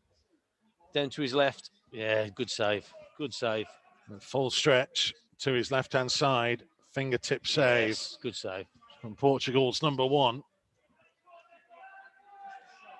He's kept this game all square, 0-0, with 19 and a half minutes played. Redmond will leave the corner for Ward-Prowse. Right-footed from the right-hand side. I was going through the stats the other day. Wolves have not opened the scoring in any of their past 13 top-flight games. There's only 3 clubs have had worse in the Premier League. There's the cross record, in. is it? Cody's headed outside the penalty area. Minamino for Walker-Peters, trying to lift it forwards. Offside flag goes up. They were happy enough to put the flag up pretty quickly there. Yeah, he must have been really offside if he's put the flag up. He must have been shaking hands with Patricio, I think. Maybe delivering his Valentine's card. Not had mine from you yet, Tomo. Oh, sorry. All the box of chocolates you normally get me. Bertrand tackling Traore. Romeo early for Redmond, trying to get in behind Dendoncker, but Dendoncker actually showed great strength and versatility there to hold him off and get his body in the right position. For a moment, it looked like Redmond had done him. Now then, William Jose trying to pounce on a loose ball, and just a little bit of a light touch from him allowed Southampton to nick it back. I think he thought that Ward-Prowse was going to put in the challenge, and he's kind of leaned back to ride the challenge, but it's just knocked him off balance a little bit, William. And then Ward-Prowse was able just to run away with it. But again, I say it's good pressure for them. They've just got to be careful they don't leave Southampton do that run from midfield. Just seeing it again. If you are holding a line, there needs to be pressure on that ball, or you need to trap the runners. Rain is really pouring down now here at St Mary's and swirling around, and it's still cold as well. It will not be pleasant conditions for those down at pitch level. As Vestergaard tries to switch the play out to the right, Walker-Peters can't quite keep it in, although it has. Johnny, I think, was hoping it was going to go out. Yeah, he just bounced. He didn't. He thought it was going to bounce out. He didn't, unfortunately. But made the best of it. Wolves trying to switch the play. Long ball down the right-hand side. Here's Nelson Semedo for Wolves. Now can he try and get a ball into the penalty area? Pull it back to Traore. One touch, and the cross was then blocked off by Ward-Prowse. Minamino challenging. Traore trying to hold off Redmond and did well to spin back in field. Was he caught by Romeu? Matinho gets there. Neves now finding Johnny on the Wolves' left. Further out to the touchline to Neto. Up against Walker-Peters. Pedro Neto trying to drive. Now will need some support. Gets it from Johnny.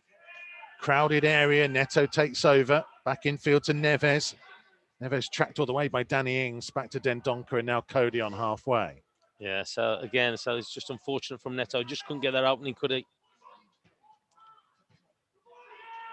Matinho with a foot in. He can get hit the back of Romeu. And Southampton have worked it forwards and they've got themselves 2-on-2 for a minute. Wolves getting bodies back as Ings carries it. Blocked off by Cody, who does well to keep the ball in, but he's out of position as he clears it to Romeu. Romeu holding off Neto and now finding Ward-Prowse. Just a couple of yards ahead of the centre circle in the middle of the pitch. Finding Vestergaard 10 yards to his left. Further out to the touchline to Bertrand. Closed down by Semedo, back to Vestergaard. We will now find Bednarek and Wolves get their shape back again. Yeah, they just need to be careful. 2 or 3 times now where Ings or Redmond have just come off that front line and just come into a little pocket of space, and they've been able to just slot the ball into them. So they just need to be careful with it. Bednarek under pressure from Neto. Back to McCarthy on the edge of his penalty area. Just past the midway point of the first half here at St Mary's. Southampton 0, Wolves 0 here on Wolves TV. Ball played to the left-hand side for Saints for Bertrand. Infield to Romeu. Now Ward-Prowse takes over. Looking downfield to Minamino for Armstrong, just to the right of the centre circle. Running across in and switching the play back to the left to Bertrand, who'd pushed up a long way up towards Semedo. Armstrong on a dribble, and he's run past 2, and he continues to charge down the Southampton left, and a left-footed cross. It arrives, and it's smashed in by Danny Ings. It's a really well-worked goal, but from Wolves' point of view, questions will be asked as to how Stuart Armstrong was allowed to run past players so easily down the Southampton left, stop and pick out a cross, and Danny Ings picked out the far corner with a superb finish. Southampton 1, Wolves 0. Yeah, already. So, like you've seen a couple of times already that Armstrong's been running with the ball. But you're just watching that. Nobody's tracked him at all. We've got 3 players there, and he's just gone straight for the middle of all of them. You can't afford to do it. And again, Danny Ings just does what he does well. Creates a little bit of space for himself in the box and volleyed it first time. But you can't be allowing Armstrong just to go straight through the middle of 3 players. So you've seen already about him running with the ball. Oh, it's a great finish, though.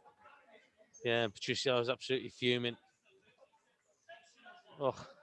Oh, rightly so, because that is now 14 games, 14 top-flight games that Wolves have not opened the scoring in. They continue to concede first. They continue to give themselves an uphill battle to try and get something from games. They've now conceded first in 16 of 24 Premier League matches. But you're just watching that there. So it isn't if we haven't got players around the ball. We've got 3 players out on that right-hand side, and all Armstrong's done is just knock it in between them and run onto it. No player was coming. Dendoncker has to come out the middle. And then all of a sudden, say it's a great finish by Ings, don't get me wrong. But you can't allow people to have that much time in the penalty area. Wolves with a throw, just short of midway inside the Southampton half. One question I'd ask as well, Tomo, is the pressure on the cross as well. As Dendoncker got to get tighter to him and force him to try and do something. He's got to get out there as quick as he can. I said the initial marking wasn't the best because it's 3 of them have just watched him just run between them, and then Dendoncker. But I think Dendoncker probably had a lot to do to get out there to him, a lot of space to get into, and he probably couldn't get there because Armstrong's hit him with his left foot first time. But it's a bad goal to concede, even though it was a good finish. It's a bad goal, especially from a defensive point of view. Yeah, it just felt like watching the replay there that Dendoncker kind of ran away from him a little bit, wary of the ball in field rather than going and putting pressure on Armstrong. But as Tomo says, he'd already run away from 2 Wolves players, just the way he skipped past Semedo and Traore. If you're the fullback there, the space where he's got Armstrong, you need to come in a few yards from there. You want to force him out wide. You can't be allowing space right down the middle of you. Because as you saw there, he's just gone through there and just been now able then, Romeu just getting a foul on Jean Martinho. Stood showing, I think. And that might be a final warning there. I think so. Jean Martinho just short of halfway. I think he knew Romeu was coming. Romeu didn't hold off from making the challenge. Does he catch the back of... Yeah, he just caught the back, didn't he? Of his right foot. Nice. The referee's called the physio. You can hear the rain pouring down. Of course, there's no VAR for what would be a second yellow. It would only be if they were going to give it as a straight red. So it's not going to be checked over again. But Oriol Romeu now will pretty much be on a final warning. Going back to the goal then, while Martinho's getting this treatment here, here's a question for you. As a fullback, as you and a wide midfielder that you played a lot in your career, when Armstrong sets off on that run, effectively, Semedo is trying to cover Bertrand, and that's, I guess, why he's not there. So is that Semedo's responsibility to drop off and stop the space being there to run in and just leave Bertrand? Or is it Traore's responsibility to just go with Armstrong? Well, first of all, so I think okay, this is the goal. Well, Semedo, I'm just watching Semedo. Semedo, he's too close to him. Semedo's tried to read it. He needs to be inside. He wants the ball to go out wide. He wants the ball to go out wide because once he's made that run through that middle, all of a sudden things have opened up for him. And then you've seen what he's delivered for the goal. But for me, Semedo is too close to the Bertrand. He's tried to read the play. As you've seen him, as Armstrong goes through the middle of him, he's took out the game. Martinho is up and okay. Traore on the right-hand side, closed down by Minamino. All came off Romeu. It will be a Wolves throw. 29 minutes played, and the equally frustrating part is that up until the goal, Wolves hadn't really been too bad. It'd been a pretty even game. Wolves arguably slightly more dangerous. Well, Nuno also about decisions made by players, and that was the wrong decision by some of the players out there then for the goal. Because, as I say, you want to force the player out wide. You don't want them to come up and have a go coming through the middle as Armstrong did there. Worth pointing out that Wolves have conceded first in all 3 of the games in the Premier League against Ralph Hasenhüttl's Southampton and come back to get points in all 3 of them. Yeah, including with 2-0 down here last season at half-time. Yeah, but just looking at there, when Southampton are playing, they're playing the ball a little in their triangles, but we're not nicking this. They are to us, but we're not getting anywhere near it, and so that's their get-out ball, that wide ball out there. And Bertrand with a lot of space to try and run at Semedo down the line for Redmond. Back to Ryan Bertrand. Now to Vestergaard on the halfway line, who will look to hit a long straight one towards the run of Walker-Peters, who lifts it back into the danger zone. Cody away from the penalty spot. Neves with a flick on. Williams Jose has presented it straight to Minamino, though. Minamino lifting it on towards Ings in the penalty area. Patricio will see it behind for a goal kick. See, for me there, I know what he's trying to do. He's trying to play through midfield, but you've got to be so accurate with that pass back, William.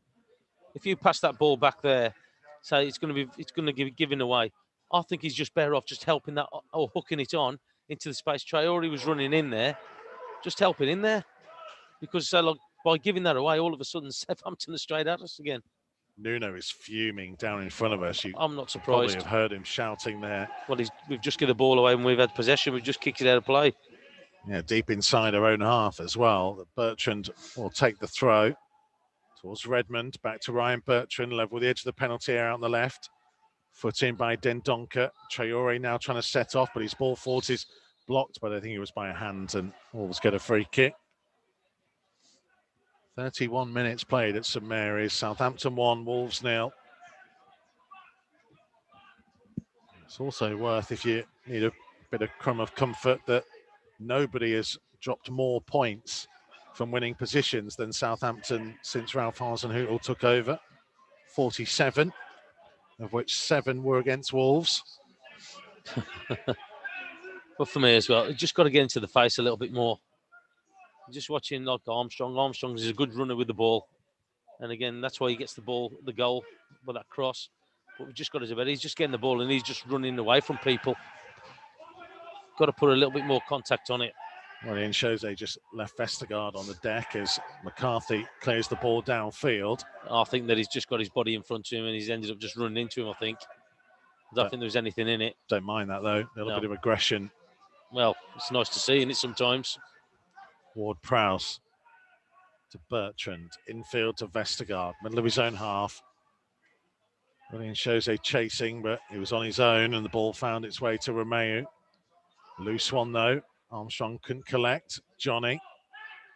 Now Martinho for Neves. To the left-hand side to Saiz. Can carry it over halfway. Finding Neto on the touchline. Neto trying to dribble his way in field.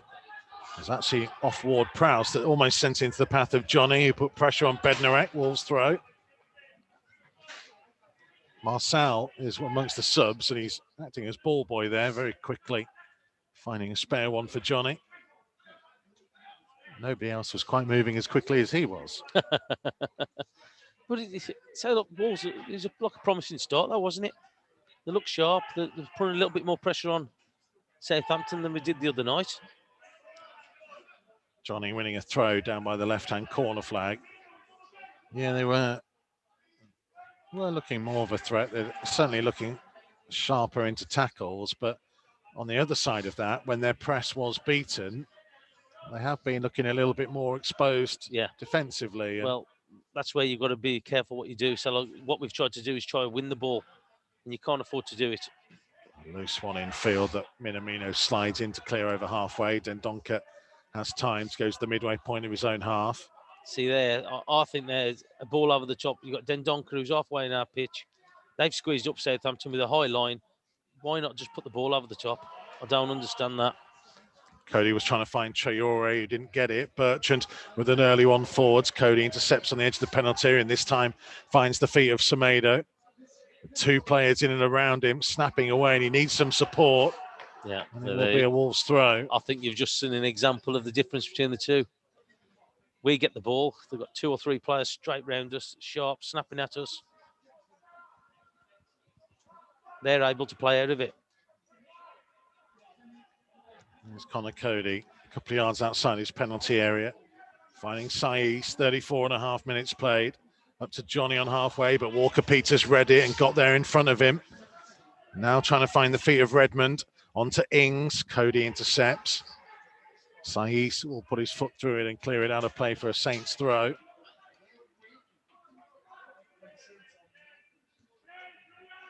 Wolves do have a relatively strong bench today with Hoover, Ait-Nouri, Marçal, Fabio Silva, Gibbs-White, Vitinha, Kilman and Otasowie, all amongst the options that Nuno has. They are not really getting to grips with things in the key areas at the moment. See, there, that's better. Johnny intercepting. Or Neves with a loose one crossfield. Intercepted by Ings. Ward-Prowse. Neves makes amends. Oh, be on your toes. And Traore, a little bit flat-footed, allowed Vestergaard to get there. It's that element, and I think I said it to you the other night about far too often at the moment, Wolves have been reacting rather than being proactive. Yeah, and again, expect people to win the ball. So look, you got a chance there, Traore. If he's on his toes there, he's 1-on-1 against the back line of Southampton. But because he's on his heels and he hadn't anticipated the ball coming to him, the defenders got there first. And that's what I'm talking about. All over the field, expect it to happen. Expect the ball to come to you. Know what you're going to do with this. Because at the minute, so like it's just like an afterthought. And again, we end up giving away fouls when we do try and win it. Yeah, Romeo going down in a challenge of Neves, though it wasn't exactly the strongest of challenges. No. Well, don't need to nowadays, do you? But it's there. I wonder if it's a symptom of being out of form as well, that element of course it is. Confidence not reacting. is an absolute massive thing, confidence. And again, so look, it's a battle, but the only people who can get the way through it is the players, and I'm sure they will. They've got the strength to do it as a team, as a collective, and that's what they've got to do. They've got to work their way through it. We've all been in teams where it's been tough and things have gone against you. But you just got to have that belief and just believe in what you're doing. Neto, ball bounced up and hit him on the hand, but yeah, Southampton have won it back and they're through again. Here's Danny Ings on the right-hand side, up towards the edge of the penalty area. Low one in towards Redmond, and Dendoncker got across. And the ball just looped up into the arms of Rui Patricio. Well, there you go. There's that pocket again. It's either Ings or Redmond. They don't go up against the back line of Wolves. They just stay in that pocket, and when Southampton get it, they give the ball straight to him, and they're running at us. And we've got to think about something we're going to do. We've got to put more pressure on the ball. Yeah, it's a good job Redmond didn't contact with it, but we've either got to put more pressure on the ball or we've got to pick one of them up, because at the minute, as soon as Southampton get it, they're just hitting that ball straight into one of them two. Saiz, midway inside his own half, 10 in from the left-hand touchline, back to Cody. Now for Dendoncker, out to the right-hand side to Semedo, just left-footed, launches it towards halfway, one in the air by Bednarek, but it drops to Matinho, who can find Johnny. Neto's making the run ahead of him. Here is Pedro Neto. He's been forced backwards, two Southampton players round him. Finds Saiz on halfway and back into his own half to Cody. Yeah, I know we want to keep the ball and retain it, but I would just like, because we had an opportunity there, really, with Johnny running down this left-hand side, just to get at them a little bit more, be a little bit quicker in moving with it. Neves now trying to notch it forwards towards the run of Semedo. And Bertrand back with him, but Bertrand gave an awkward one to McCarthy. It's better. He controlled off the chest and put it behind for a corner rather than wait for it to drop with Semedo closing in. Well, that's 2 or 3 times we've done that now, where we've just put the ball over into the space for either Semedo or Traore, and it's caused Southampton a problem, because you can't just keep playing in front of them, because it's going to be easy for them. They're going to be able to squeeze up and get tight. Sometimes just mix it up, put it over the top. We've got pace up front. Neto's corner, left-footed from the right-hand side. 39 minutes played at St Mary's. Wolves searching for an equaliser. It's whipped deep. It was William Jose trying to get something on it, and he got a touch, but nowhere near enough, and it's comfortably behind for a goal kick. And these are difficult times. They are. And sometimes, yeah, we've said it before, sometimes you've got to win ugly, and you've got to just stick in with it. And again, Southampton have definitely grown in confidence, especially when they've got the goal. And Wolves have just got to have that belief. You've just got to have belief. But what you've got to do as a team is just to get into the faces a little bit. You've got to try and get a little bit closer with them. Watching the replay of the goal as well on our screens, it's evident how Nathan Redmond just put his body in the way and stopped Cody being able to get there. Yeah. Matinho didn't really read it again, and that, as we were talking about a moment ago, with Traore, that element of seeing danger and seeing where the ball is going. It's just abandoned Wolves at the moment. Well, it is. It's an afterthought, isn't it? So look, and it's too late then. So you watch the difference between Southampton, even though they've not been playing well and form hasn't been good. They look a lot sharper. And they got the confidence of beating Wolves on Thursday night. Yeah, that's the thing as well, isn't it? They've got the belief that they know how to beat Wolves. There's Cody under real pressure from Redmond. Well, look at Armstrong there. Back to Patricio. Just watching Armstrong there. soon as that ball's gone back to Connor Cody, he's sprinting 30 yards to go and put pressure on Sai, so he can't play the ball to him. Then the only ball they've got is that one, just the long ball up, and they've got the two big lads at the centre half who are just happy to come through and win everything. Bednarek will take a free kick, a couple of yards inside his own half. It was Neto trying to move Walker-Peters underneath the ball. The referee penalised. Ward-Prowse finding Romeu. Back to Ward-Prowse again. Neves trying to close in. Minamino back to Ward-Prowse. He's got plenty of time. Goes backwards to Vestergaard. Vestergaard See, now carrying it. So Traore should be threatening that already. I'm just watching that. I know he's gone back to the keeper, but they should be threatening that straight away. Better. Now, Johnny winning the header. Drops to Neto. Neto trying to go on the outside of Vestergaard. Across came Romeu. We're blocked by Neto, though. Johnny finding Matinho. Down the line for Pedro Neto. Up against Walker-Peters. Trying to go on the outside. Now checking back in field. And the ball bounces off Armstrong for a Wolves throw. Yeah, and just a little bit of frustration there. Neto just holding his arms out, saying there's nothing else on. Johnny with the throw. I heard Connor Cody shouting, set it up. He found Neto, who couldn't find a teammate. Saiz to the loose ball. Dendoncker just out of the centre circle. Now to Matinho. Pedro Neto. Wide for Johnny. He'd made a good run. Johnny on his left foot. Couldn't wrap his foot round it. It's behind for a goal kick. Yeah, so a little bit better. Just linking up a little bit. But again, that final little bit of care. And that top third is the difference as well. Wolves crossing as well. That's now 2 of 6 in terms of successful crosses. Yeah, not a good stat for me, that. Got to do better with the crossing. Pass success rate is at 76% to Southampton's 84%. Long ball success, 48%. They are not finding each other. And dribbles, by the way, Tomo, and this is one where Wolves are normally very strong at. Yeah. Only 2 of 11 have been successful. Well, that just tells you what a stat that is. So look, you only got 2, and you consider the players that we've got, your Traores, Netos, Semedos coming through there. That ain't good enough, is it? 2 out of the 11. Wolves have lost possession 75 times in 43 minutes.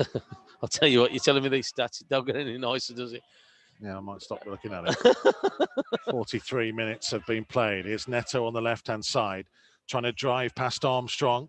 And a low one in, and it was just grubbing along the ground, and Bednarek able to get there. Look, see there, there's no way he should be getting out of there. Oh. Vestergaard to Bednarek. Southampton happy to play it between the two centre halves and then ping it up to the feet of Redmond, who had time to turn and get away from Matinho, and now leaves Dendoncker on the floor. And finds Ward-Prowse to the right hand side of the centre circle. Out towards Walker-Peters, back in field to Ward-Prowse. Now Romeu into the centre circle. He goes back to Bednarek. He will turn and look to knock it long. Redmond was coming back from an offside position. Saiz with time to collect. Final minute of the 45, plus the time to be added on. Wolves trailing by a 1-0 at St Mary's. Dendoncker infield to Neves, closed down by Romeu. To Patricio. Saiz looking for Johnny, and Johnny, you could see there, Tomo, arms out, in before the ball reached him, kind of saying, where are you all? William Jose trying to reverse it in field and managed somehow to thread it between Johnny and Matinho. It's been that kind of game so far. McCarthy, the goalkeeper, to Vestergaard. Romeu. Just watching us close down, it's individuals. We're not doing it as a collective team at the minute. And that was one of the things that we were really good at. It's just like individuals, and all Southampton are doing is just picking them off. Just passing it by them. 2 minutes being added on. Bednarek to Vestergaard inside the centre circle. Who's looking towards the right, will go backwards for Bednarek instead, under pressure from William Jose, who was at left wing back a minute ago, or 20 seconds ago, in fairness to him. He's putting a shift in. But there is a big old gap between the Wolves midfield and the defensive line. And they found Walker Peters, who's offside. But how many times has he done that ball? It's about 3 or 4 times now he's picked him out. There's with a long ball forwards that's easy for Bednarek to nod down. Well, there's one of those things I just said to you about, that it's just easy for him. And Saiz miscontrols Southampton throw. Still a couple of yards away from being level with the edge of the Wolves penalty area. I do wonder, Tomo, I was going to mention this to you earlier, that if they are going to press especially, that back five feels like they need to be a good couple of yards further forwards. We are too deep, but also as well, we've got to go as a team. I think you're right. I think that the backs have got to push up the midfield boys, and then all of a sudden you've got the lads up there. We've got 3 lads playing up front. And at the minute, so like I'm watching Williams and his body language, all he's doing is just getting caught between the 2 centre-halves of Southampton. They're just passing it round him. Then they're passing it into midfield, and then a player then goes to close, and it's just a knock-on effect. Another Southampton throw on the right. Walker Peters throwing it in towards Ings, who's managed to dig it out of a tight corner and find Redmond. Just being forced out of the penalty here by Matinho, but he plays it off Saiz for a Southampton corner. Should not have been able to get out from too easy position he'd found himself in. Too easy. And again, I think Nuno's going to be. I think we'll air his voice at half time, I would think. We are heading towards the end of the first half here. It'll be Ward-Prowse's corner, headed away by Cody to the edge of the box, and that's the final action of the first 45 minutes. Wolves find themselves behind at the break. They'd had some bright moments early on, got into some decent areas. Pedro Neto free kick, well headed over by William Jose, who may well have been offside anyway. Adama Traore had a couple of good runs, one of which he ended up with a loose touch that knocked the ball out of play for a goal kick, and João Matinho sliced an attempted effort from outside the penalty area. But Southampton grew into the game more and more, began to get more possession and cause Wolves more issues, and they went close to Nathan Redmond, where Rui Patricio managed to dive full length to his left-hand side to tip it around the corner, and Wolves didn't learn the lessons. Armstrong's run down the left, a time to turn, pick out his cross, and he picked out the arriving Danny Ings, who volleyed it into the far corner, and that's the difference between the two teams, and plenty for Wolves to work on in this half-time break. Yeah, it is, and I just think that you're just watching that first half. Started quite bright, put a little bit of pressure on, created a couple of half chances. But as the half's gone, Southampton have just grew stronger. They've been sharper, they've been passing it round us. Look at Armstrong, 2 or 3 times now he's run past our players, and then he's done another one where he's created the goal. And we've got to be looking to make sure that we stop people in their positioning sense. And again, Nuno talks about players making wrong decisions, and that's what's happened. So they've got punished. Great finish from Ings, but he shouldn't have been allowed to get that cross in the first place. Some bright moments early on. The way this first half ended, very disappointing. We'll get the thoughts of Carl Ikeme and Chris Iwelumo in a couple of minutes on Matchday Live Extra.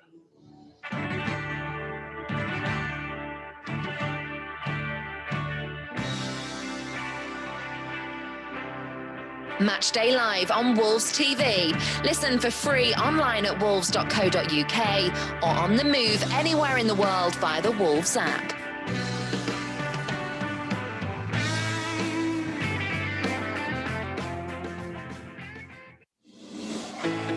Join the pack. Become a 2021 member online today. Whether you're a dribbler joining for the first time or an international fan supporting from afar. Being a Wolves member gets you an exclusive joining gift, £10 Megastore voucher, and exclusive offers from Wolves and our partners. For more information and to join, visit membership.wolves.co.uk. Wolves Lottery is committed to helping Wolverhampton and the local community improve. whilst giving fans the chance to win some fantastic money-can't-buy prizes, excellent Wolves experiences, as well as £1,800 given away every week. For more information and to sign up online, visit wolves.co.uk/Wolves-Lottery.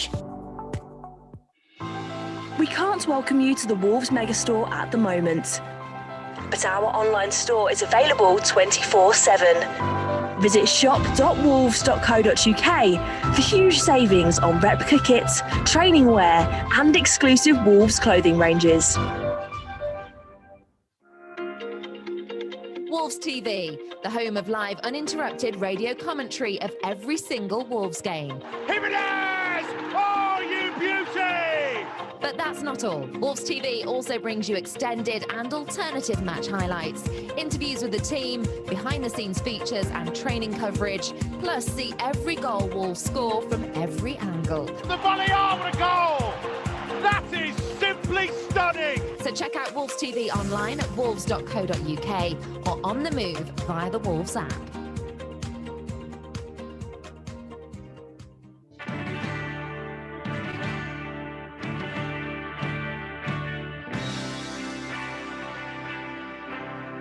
Matchday live on Wolves TV. Listen for free online at wolves.co.uk or on the move anywhere in the world via the Wolves app. Half-time here at St Mary's then. Southampton 1, Wolves 0.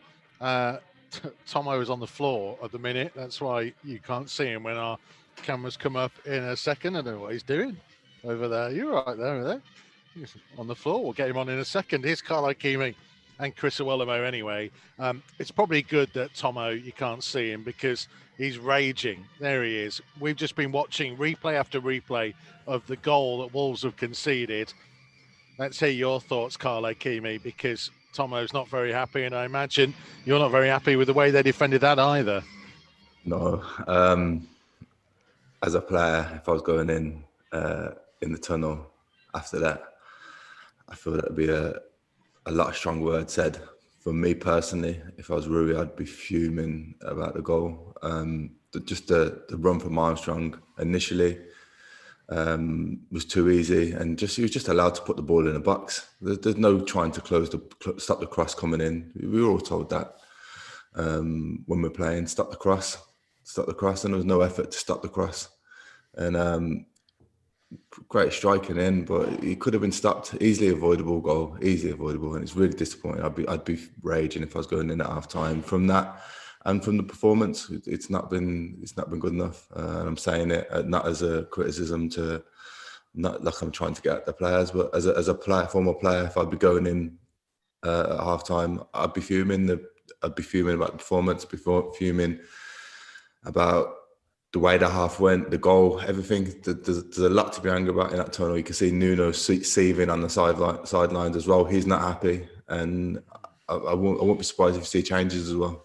Well, I mean, Chris Iwelumo, let's go through it then. So there's no pressure when the ball goes back to Armstrong. Traore seems to stop and let him run. Semedo was trying to intercept a pass that didn't happen. Then Dendoncker backs off and allows him to cross. And then Cody is blocked and nobody seems to go towards Danny Ings for where the ball's coming in. I mean, we're not picking on one person because there's quite a few errors in the build-up to that goal that was kind of testament to the way that first half panned out, over the second part of it at least. No, you're spot on. Look, if you want to talk about the goal, okay, Armstrong gets too much space, stop the cross at source. Danny Ings, he's in a wide area at the start. Someone has to take responsibility and latch onto him and follow him all the way. Stop the cross. Okay, Conor Cody's blocked, but someone should have the responsibility of Danny Ings anyway. But you've called it spot on, Tomo. Going in ones and twos, they're playing throughs. You know, when you press, you have to press as a team. If you don't press as a team, any team in the Premier League can play. They can play through you, the little triangles. They've dominated. We're second best. Southampton have had more of the ball. They've had more shots, 18 shots to our 5. I think they've had 8 on target. We've had 1 on. You know, you called it yourself in the commentary, Mikey, with the dribbles. You know, the long passes are at 43% success rate. The dribbles, I think, out of the 11 or 12 dribbles, there's only 2 success. Not good enough. It is not good enough. From what Looms is saying, I was watching the half go on, and you're watching Southampton just draw us in and just clipping little balls into Redmond, and then they're getting on the turn or ings. And like Looms has said, if you're going to press, you need to go together. Don't go at all, Carl. Yeah, exactly. Yeah, do one the other. We're kind of a yard off it, and it's not enough because we're just getting played around then, and then Southampton are getting themselves into dangerous situations around our goal. So we either got to go all together or not go all. Yeah, well, it's not Nuno that's seething. There'll be a few of the players as well that'll I say imagine a few so, words. yeah. And the criticism that I'm giving is something that I feel as I'm on the pitch, and it would be like I'll be fuming going into that change room, and there'll be arguments. There might be fights after that. They're the sort of performances where you see fights. It's not necessarily the 3 or 4-0 down, and you just like it's just one of them. It's like, what's going on, lads? Like, what? It's not. We're in the game. It's not good enough. There's a lot. Some of the players as well, lads, and so like the ball's coming up to them, and they're holding their hands out or arms out. I'm thinking, where am I going to go? What am I going to do? So the ball's coming to them. They've got no options. The ball's got to them, and Southampton are snapping into them. And they're going, well, what do you want me to do? So Neto's done it 2 or 3 times down this left-hand side. Johnny's done it down this side as well.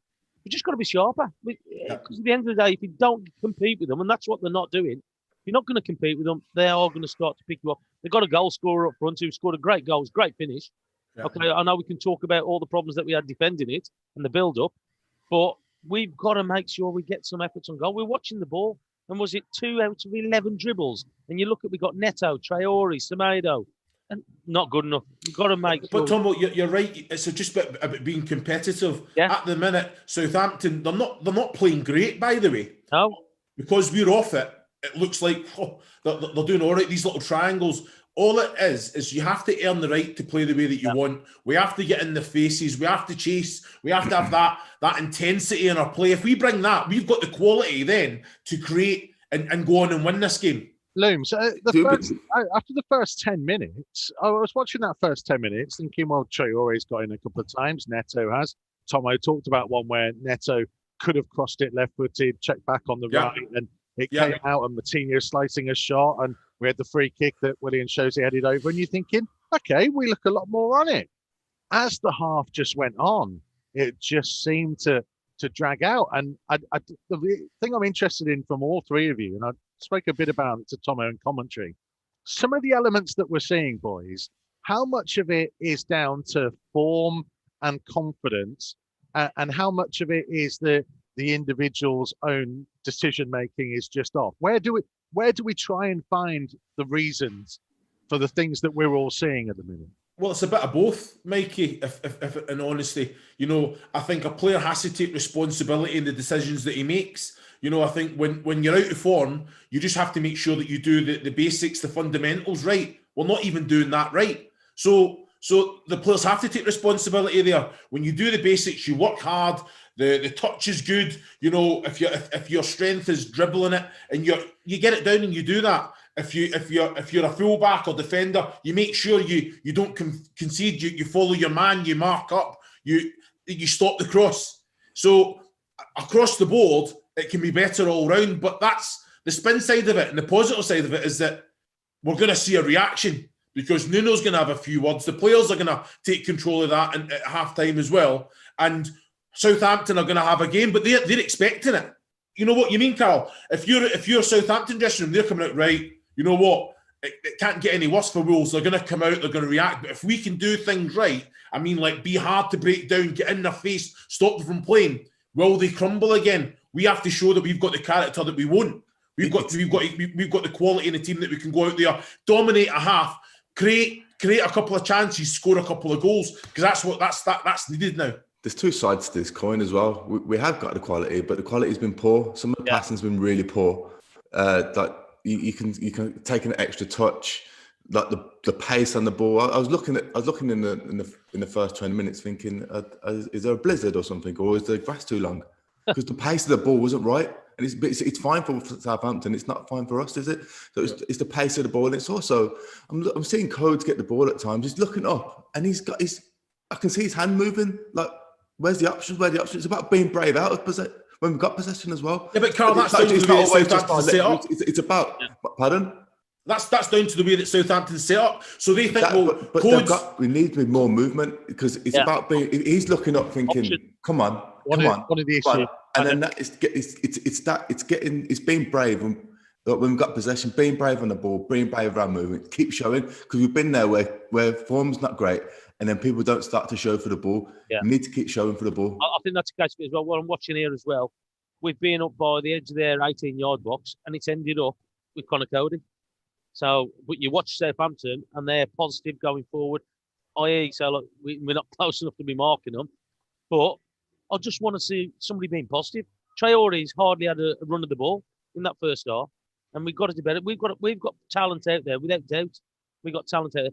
We've got to utilise it. We've got to make sure that we're giving them the better quality to give them an opportunity to run with the ball.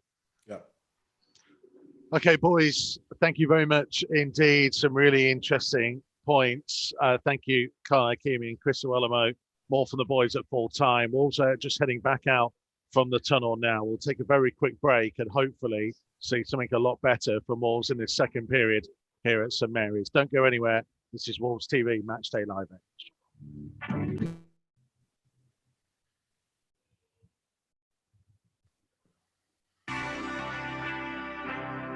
Matchday Live on Wolves TV. Listen for free online at wolves.co.uk or on the move anywhere in the world via the Wolves app.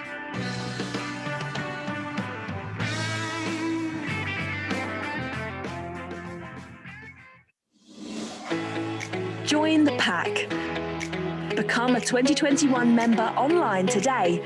Whether you're a dribbler joining for the first time or an international fan supporting from afar. Being a Wolves member gets you an exclusive joining gift, £10 Megastore voucher, and exclusive offers from Wolves and our partners. For more information and to join, visit membership.wolves.co.uk. Wolves Lottery is committed to helping Wolverhampton and the local community improve, whilst giving fans the chance to win some fantastic money-can't-buy prizes, excellent Wolves experiences, as well as £1,800 given away every week. For more information and to sign up online, visit wolves.co.uk/Wolves-Lottery.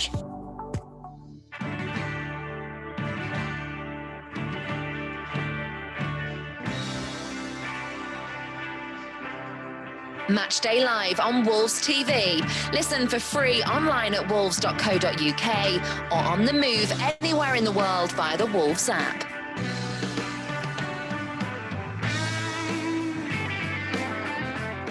So the two teams are back out here at St Mary's. Bazza says no midfield, Neves playing too deep.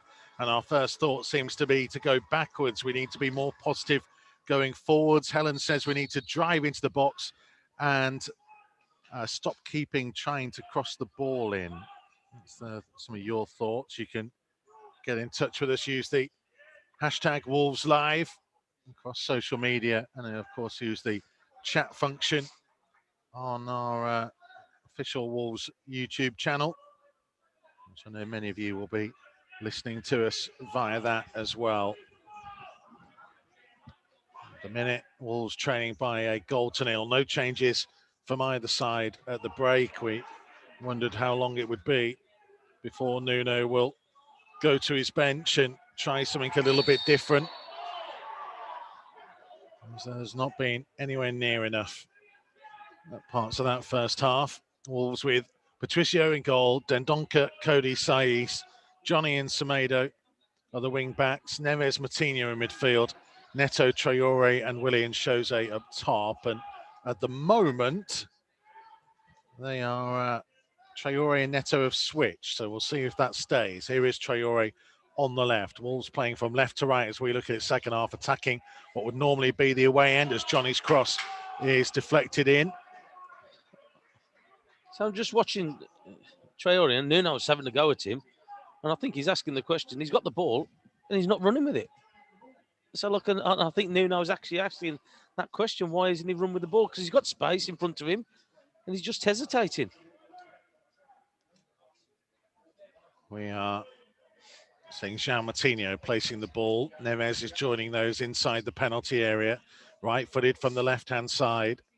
Can he pick somebody out? It's a high-hanging delivery. It's a Southampton head of Bednarek that got it clear. Johnny trying to race to the loose ball, just held off Minamino. Having to go backwards to Cody inside his own half, though. Cody looking to, that's a good pass to find João Moutinho. Control on the chest. Johnny, Willian Jose, Moutinho. Back to Neves on halfway. Trying to switch it across for Semedo. Neto was pointing where he wanted it. Went to Traore instead. Vestergaard sliding in. Then Donker winning the ball in the air near halfway. Ward-Prowse above Moutinho. Drops to Neves, though. Now Saiz. Falls towards Willian Jose. Helped it out first time. Wide to Johnny. Johnny will settle for a throw out on the left-hand touchline. Southampton with McCarthy in goal, Walker-Peters, Bednarek, Vestergaard and Bertrand. Then Armstrong, Ward-Prowse, Romeo and Minamino. Redmond and Ings, they're two up top. There's Romain Saiz. We've played nearly 3 minutes at the start of the second half.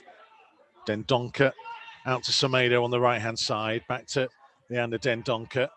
Infield to Cody. To try and lift it forwards towards Neto, who's giving chase, and Bednarek was hoping that would go out. It didn't, but he managed to hold off Neto nonetheless. Romeo forwards. Armstrong was fouled by Romain Saiz. Well, at least that's actually getting in contact with them and putting pressure on element into the game. Lee Barker says, come on, Wolves, let's play like we know how in the second half.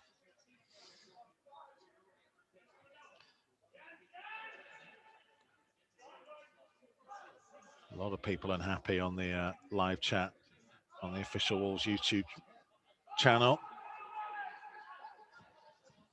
There's Romeo getting it from McCarthy. One question here is Traore will try and hold up the ball. Touched by Armstrong, sent it through to Johnny. Johnny trying to drive into the danger zone and an attempted cross blocked off, and it's a corner. Better from him there. Driving forward, Johnny. And again, so like it's his third game back. And that's what you want to see from him. Say he's growing in confidence, but he's got to try and just, our fullbacks and our wingers, got to try and drive at this Southampton defence. It will be João Moutinho to take right-footed from the left-hand side again. They've got plenty of players inside the 6-yard box. It's whipped in towards the near post. Saiz got a touch on it. Dendoncker trying to stop it, going out for a goal kick. And then the offside flag has gone up against Leander Dendoncker. So Southampton will have a chance to get the ball forwards. Rob Smith says stop giving Moutinho responsibility for corners and Neves for free kicks.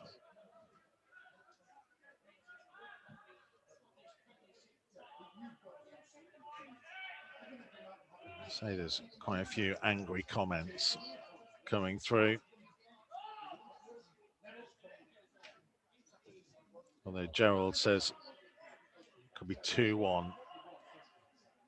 Either way, though. And there's Traore.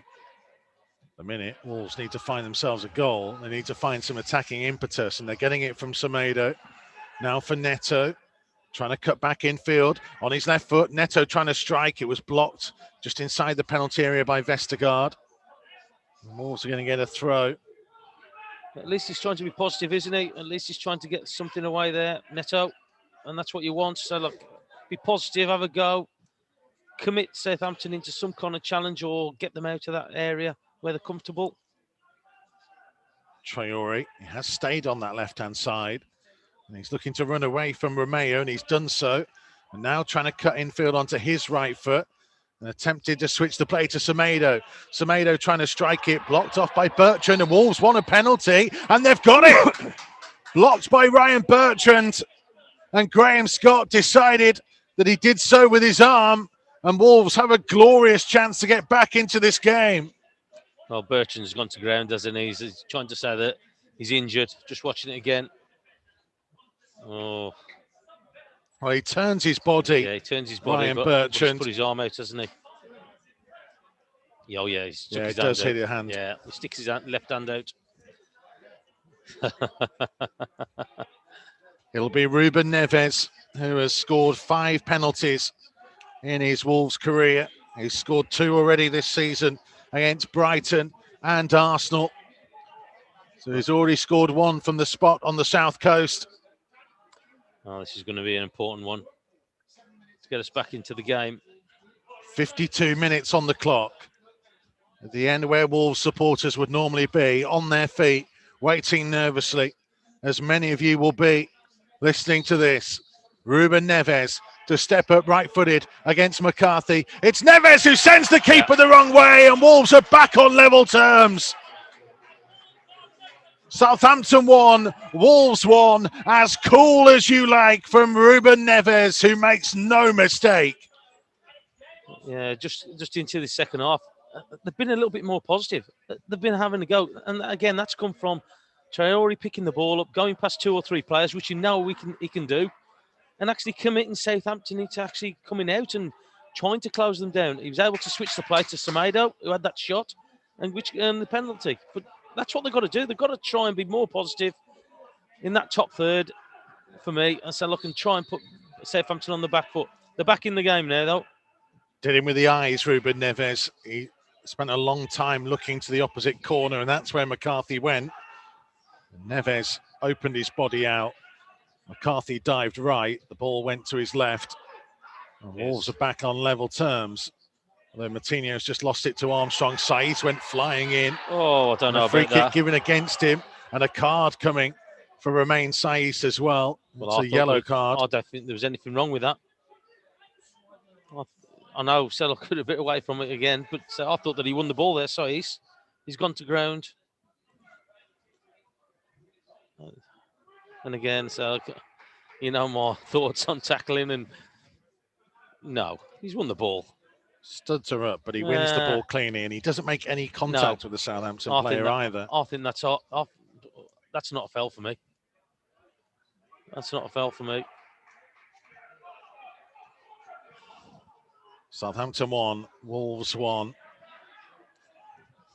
Jaden says, I'm so happy. Dicey Game says, yes, come on, Neves, you beauty.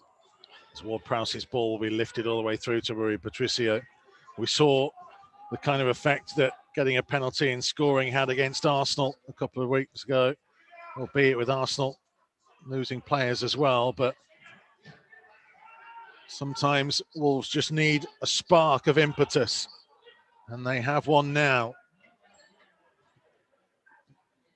Here's Traore inside the Southampton half, turning back in field, trying to hold off a couple of challenges and still dribbling.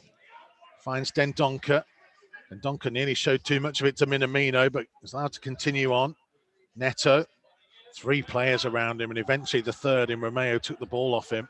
He's got nowhere to go, though, has he? He had nobody who he could pass it to. There's better swarming for Wolves there, though. They forced Minamino just to hoof it downfield. Well, that's what they did to us in the first half. Saiz, though, under pressure. Back to Patricio. Puts his foot through it. Johnny tried to challenge. William Jose beaten to it by Bednarek. In goes Saiz again. Needs to be careful. Saiz trying to batter Walker Peters on the floor. It's great to see, but he just needs to be careful, doesn't he, Saiz? He's got himself booked for that challenge, which I don't think was... Well, there was nothing wrong with it for me. Daniel Williamson thinks Cody's going to get the winner. A message saying hopefully it will wake them up. Oliver says now for the Martinez wonder goal, like against Arsenal. In the meantime, here comes Redmond down the Southampton right into the penalty area. Dangerous run, pulled back to the edge of the area, and a shot took a deflection from Armstrong. Wolves just about got bodies in the way. Again, we're trying to be too nice. Just sometimes, if there's nothing on, just put it over the top and turn Southampton. Got caught again, but Walker Peters just reading it. Johnny's gone down that left-hand side. We play a little ball in there, and all of a sudden we've got 4 or 5 players out the game, and they're onto our back line. Just sometimes, just put it over the top. If there's nothing else on, just turn them.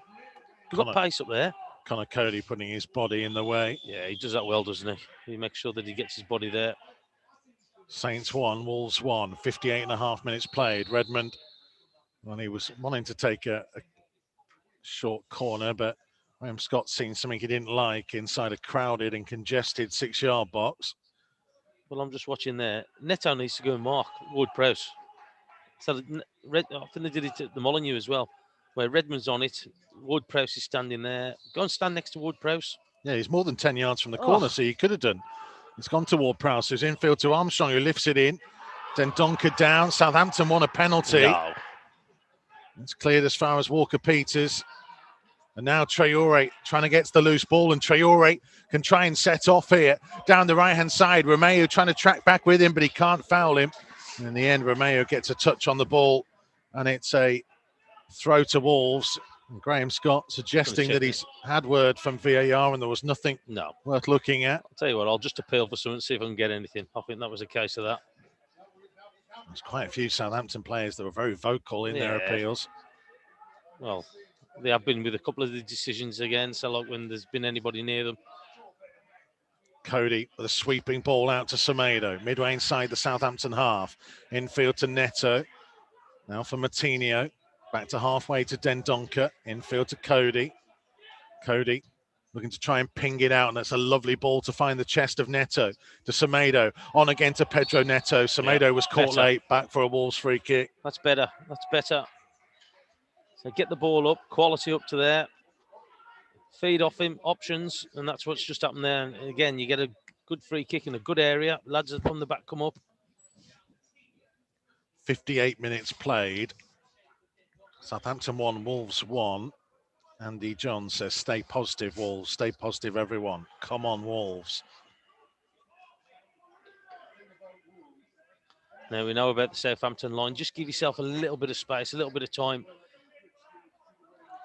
Time your run. Go a little bit later. That's what I'm saying. If you come off them a little bit and then time your run, you're going to get in there. A little bit closer in now. Southampton trying to hold the line on the edge of the 18-yard box.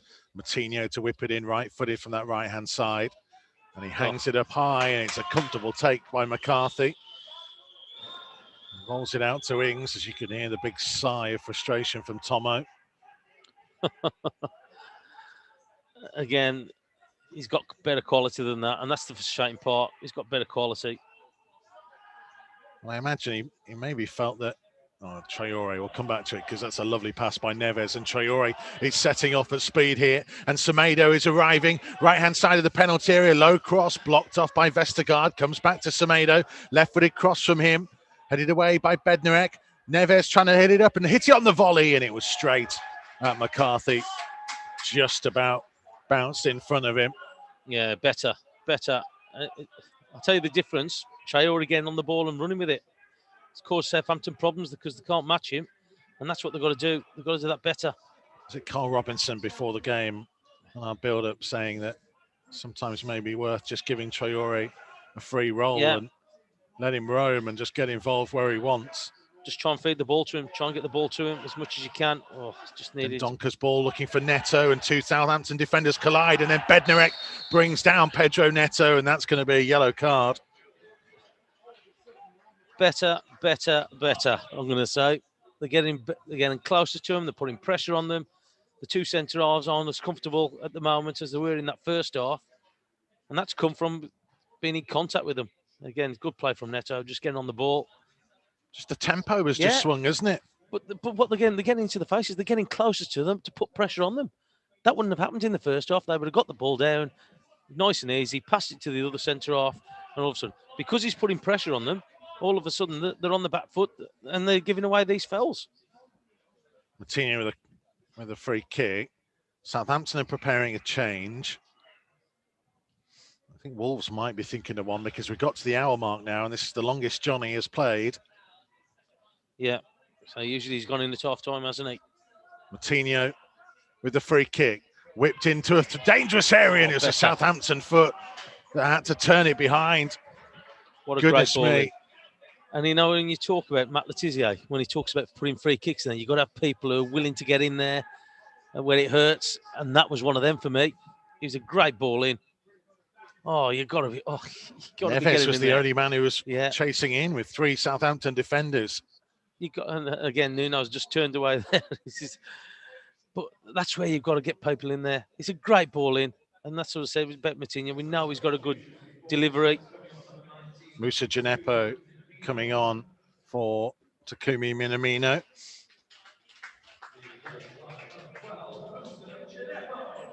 Southampton go to the bench. Paul Clifford says, come on, boys, bring that smile back to Mikey's face. Starting to see some Wolves magic. I'll be smiling if we win. Yeah. Matinho takes this one short to Neto. Neto trying to go back to the byline, hangs it up high to the far post. William shows he might get a second chance to head it goalwards. He did, but it was a comfortable take by McCarthy.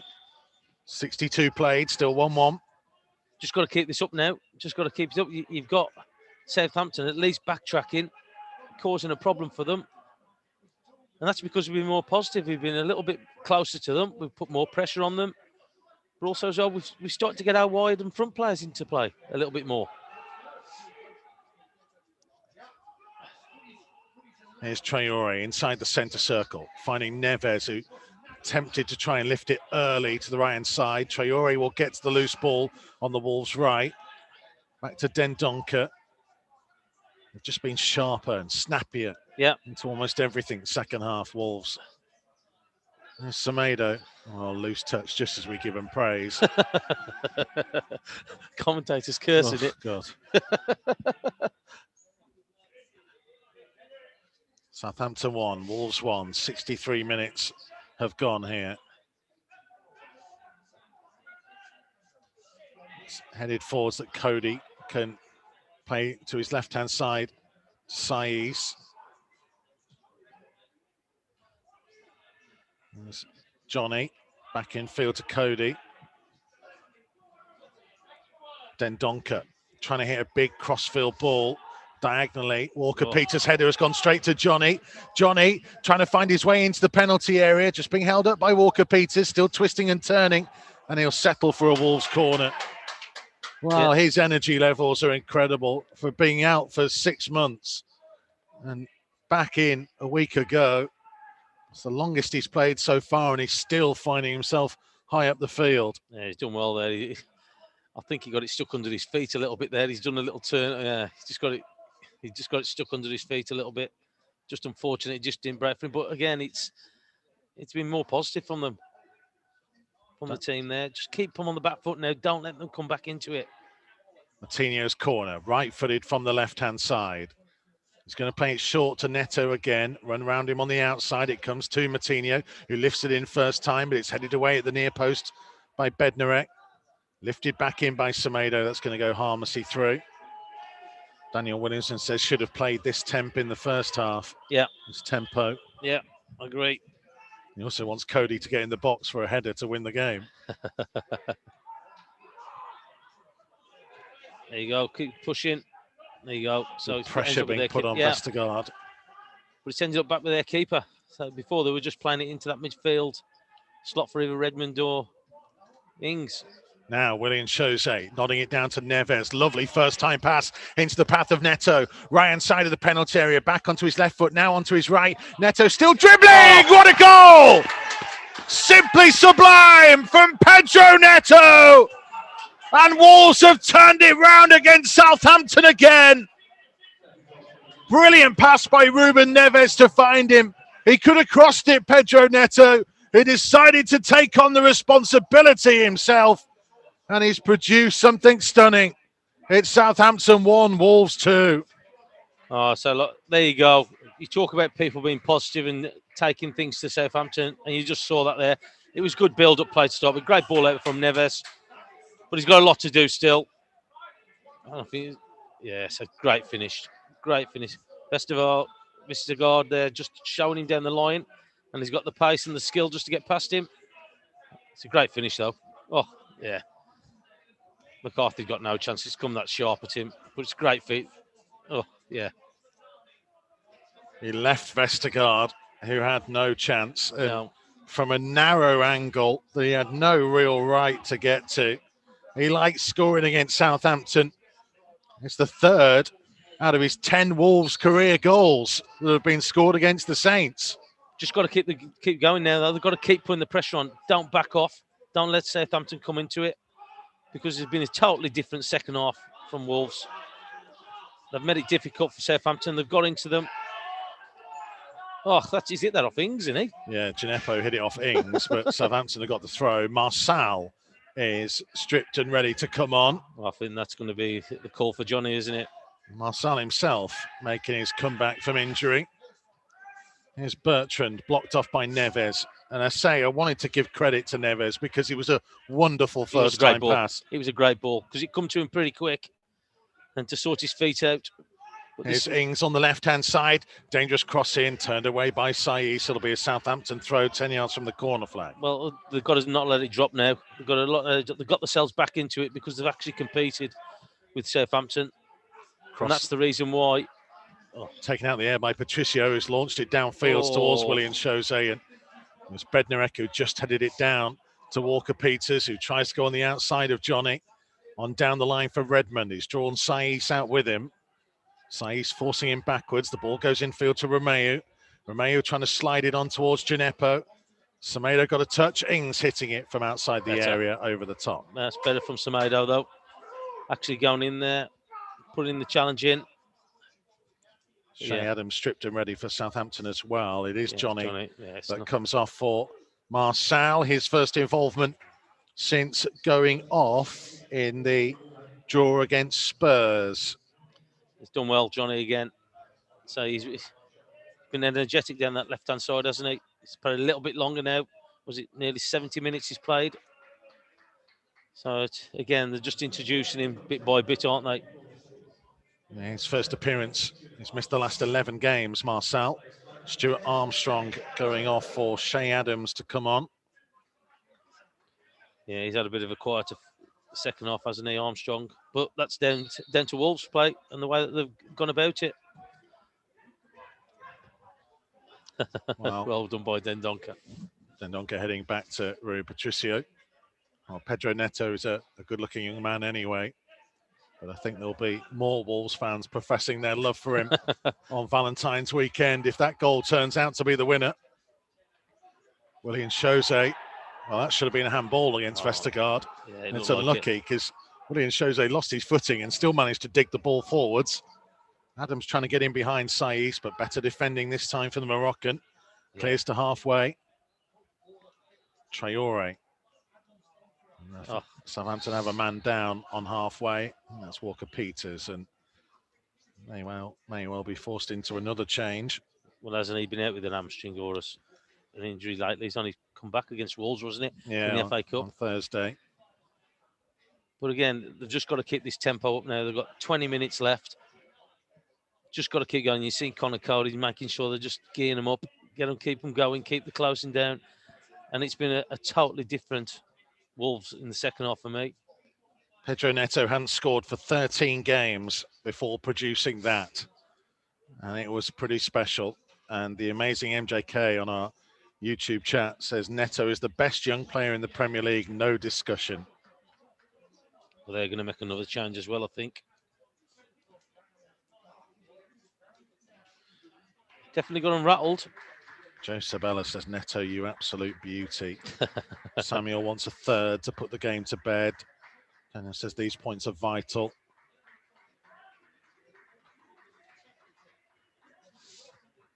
Another change to come then for the home side. It'll be Mohamed Salisu, who started the game on Thursday. He'd had to wait an awful long time for his Southampton opportunity. Yeah, well, it looks like Walker Peters is coming off, isn't it? So Mohamed Salisu will come on. Whether that means a slight change in the way Southampton are going to go about things now. Well, he played centre half, didn't he, the other night?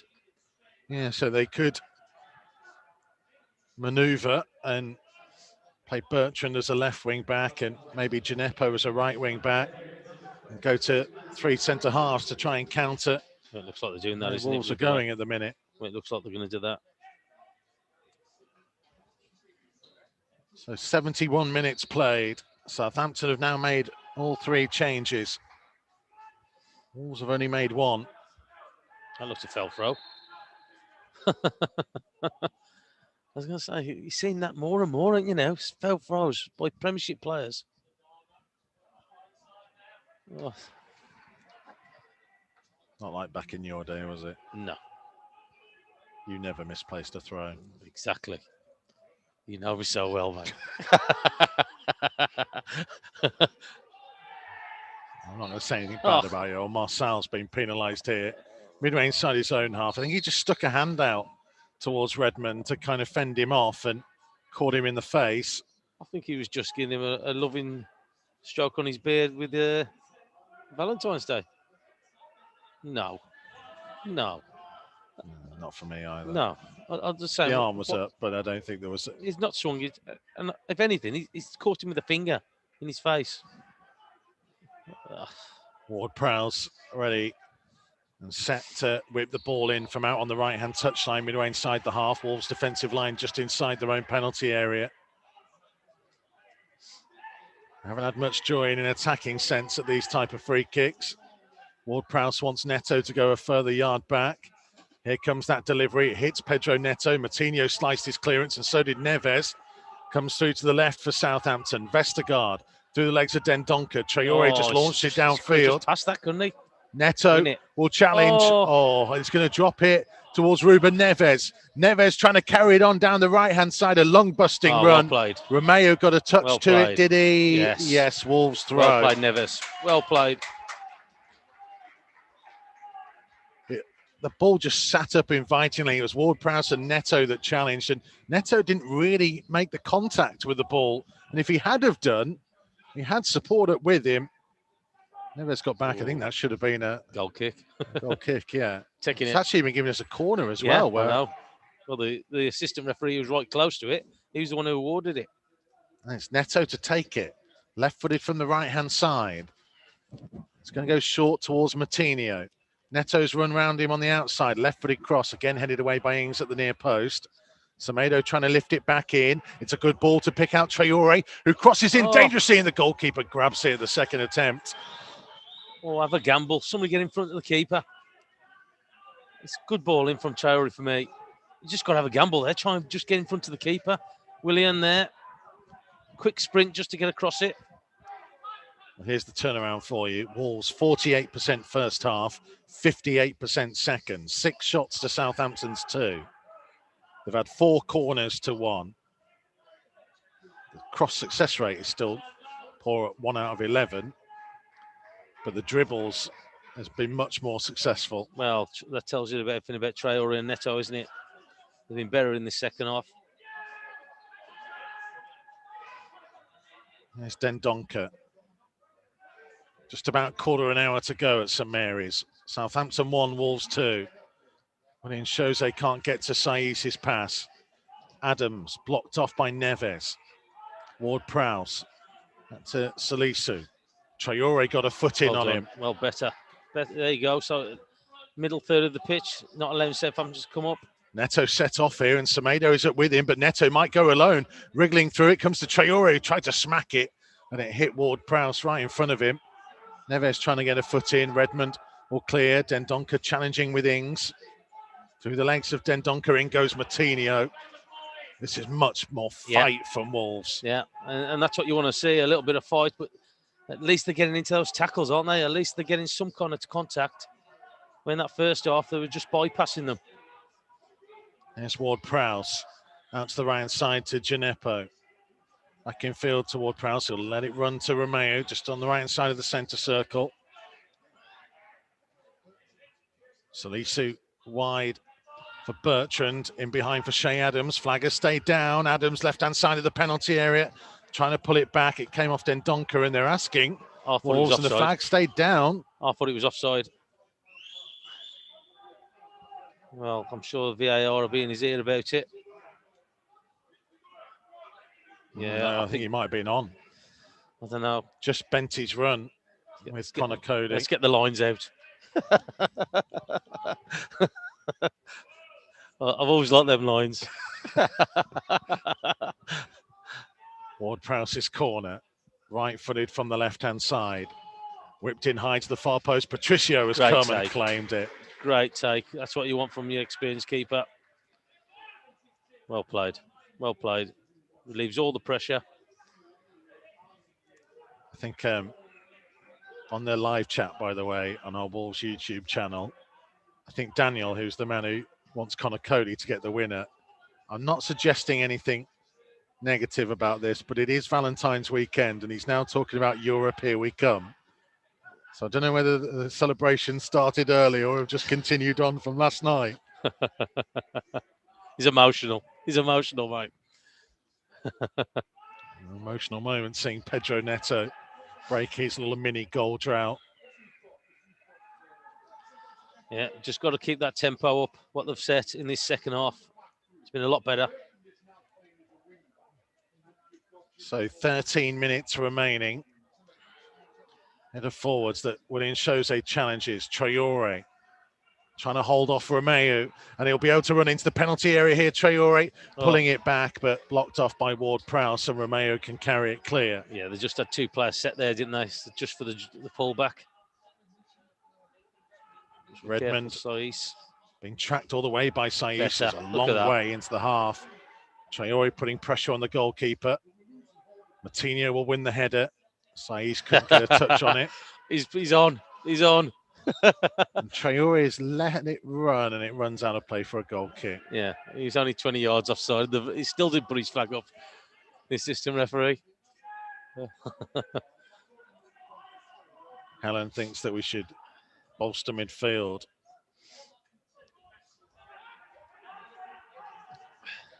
Ball in behind for Ings. Semedo confident enough to take it on the turn, but then passes it straight toward Prowse. Che Adams let it run, but Neves was behind him. And he's been very good second half, Ruben Neves. Yes, he's been a lot better, hasn't he? Haggerty says, I'd love to know what Nuno said to the lads at half-time. Why couldn't they do this first half? Hashtag single Sunday, says Haley as well. There you go. There you go, mate. There's plenty of us around, Tomo. We're not all loved up like you. There you go, mate. Now Ings, flag has stayed down again. Danny Ings on the left-hand side, up level with the edge of the penalty area. Right-footed cross deflected off Dendoncker toward Prowse, who strikes it low. Oh, Patricio saved it and then managed to get a block on the follow-up to deny Che Adams. Well, he'll feel like he maybe could have held it first time, but he had to be alert there, Rui Patricio. And he made amends with an important stop. And it turned into a good double save. Well, Wolves are saying it's offside. There you go. And it's come up. What's that? 30 seconds? It's ridiculous. It's absolutely... I thought it was offside initially, Ings out on this side. But how long does it take to make a decision? Really? Well, I'm not sure Che Adams was. I think Nathan Redmond was, and he jumps over the ball. So I can only presume that they're saying that he was interfering and blocking Rui Patricio's clear view. Because I thought that it was Danny Ings from the initial first run being offside. I know he did look offside as well, yeah. That's what I'm saying. I don't know if he's taking it. It probably shouldn't be from there, but I think it's the Danny Ings one. But how long has it took them to make a decision? Well, I know you don't like it. No, I think it's ridiculous. So look, there's an opportunity like for the assistant referee. If you're going to have them, let them do the job. William Jose battling. Romeu back to Bednarek.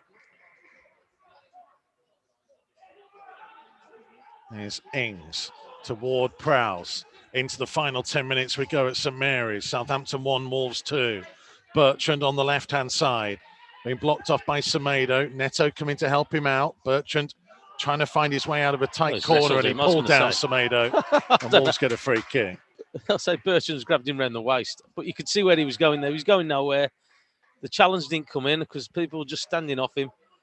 Because he knew he couldn't do anything about it, Bertrand. But, yeah, it's good play, good defending. Yeah, just showing you the handball again for the penalty. Well, I wouldn't have doubted that you would have said that it was definitely a penalty in a million years. But I thought that it hit him on his right arm, or I was going to say, well, maybe not. But then it's hit him on his left arm, which is sticking out. Yeah. Then he would be, and I would say that against Wolves. I thought he had a chance of hitting the right one. Because he was on our blind side. Neves first the loose ball after Ings' touch. Found Saiss. Back to Cody.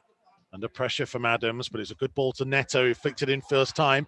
Jose, now Neto to Traore, onto Williams. Jose again, it was just a little bit behind him and he's been forced wide. Offside flag may have gone up anyway, so he's found Semedo. And now to Ruben Neves.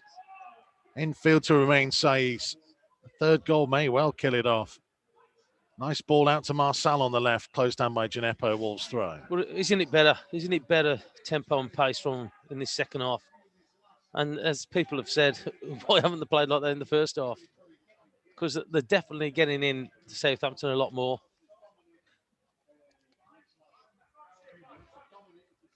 Marçal's throw. Moutinho running short. It's going to be thrown long in towards William Jose in the penalty area by the byline. Trying to dink it wide to Traore. Traore by the corner flag. That came off Gineppo. It's a Wolves throw.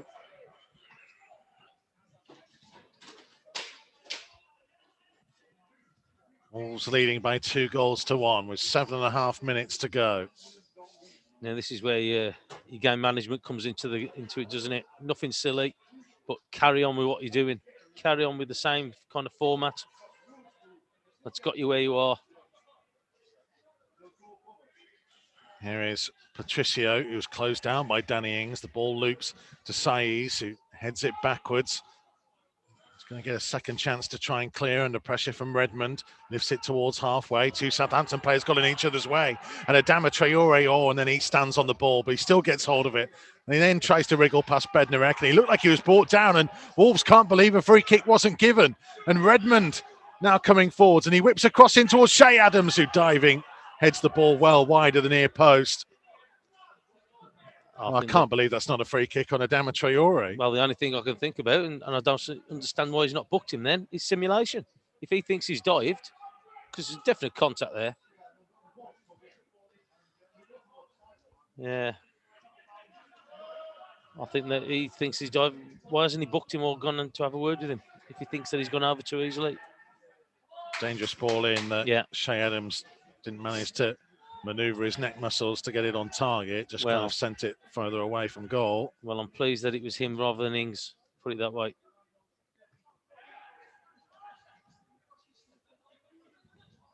Ward-Prowse's header forwards. Cody got there ahead of Shea Adams. Marçal was trying to whip it wide for Neto. Neves was down at the time, and Wolves' frustrations with Graham Scotter just building a touch. Vestergaard backwards to Bednarek. 5.5 minutes to play at St Mary's.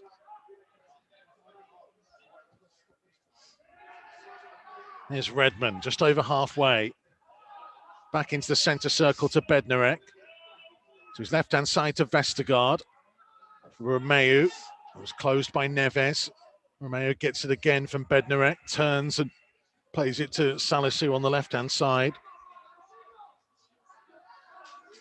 Salisu finding no route forwards, going back into the middle of his own half to Bednarek. Out to Redmond. Marçal going to close him down. It's Gineppo. Forwards to Shea Adams. Being forced backwards by Saiz and back into his own half. And it was a little bit loose, and Redmond just got there ahead of Traore. Again, he's just on his toes. He's getting that because he's away from Redmond for a little bit, wasn't it? Loose pass that Marçal can pick up on. He's not got a route backwards, so he plays it off Shea Adams for a Wolves throw. But again, we have 4.5 to go, Tomo. Yeah, they're still putting pressure on Southampton, and Southampton are giving them the ball back. That wasn't happening in the first half. They had no contact with Southampton at all. They was just picking them off, and it's a lot better as a team. Ivan says Traore isn't in his full form lately. It's been much improved second half, though. And actually the switch of him and Neto onto opposite sides has worked wonders. Yeah, it has. Well, the two of them have been a lot livelier in the second half, haven't they? With Traore, I can't remember one in the first half that he had a run with the ball. Very similar. Neto had a couple of little dribbles, but nothing much. But second half, it's been totally different. Traore has been influential in a lot of the things that, say, Wolves have done. And he is hard to manage when he's playing like that. And as you touched on as well, maybe give him the freedom just to roam across that front line. Oh, Patricio, Semedo didn't want it there. Semedo's done well, actually, to turn and just lift it downfield. Wolves were trying to keep hold of possession. Well, that's the right thing to do for me. If he's got nothing on, put it behind the back line of Southampton. At least then you can just hold your line and get your defensive unit in front of you as well. 86.5 minutes played.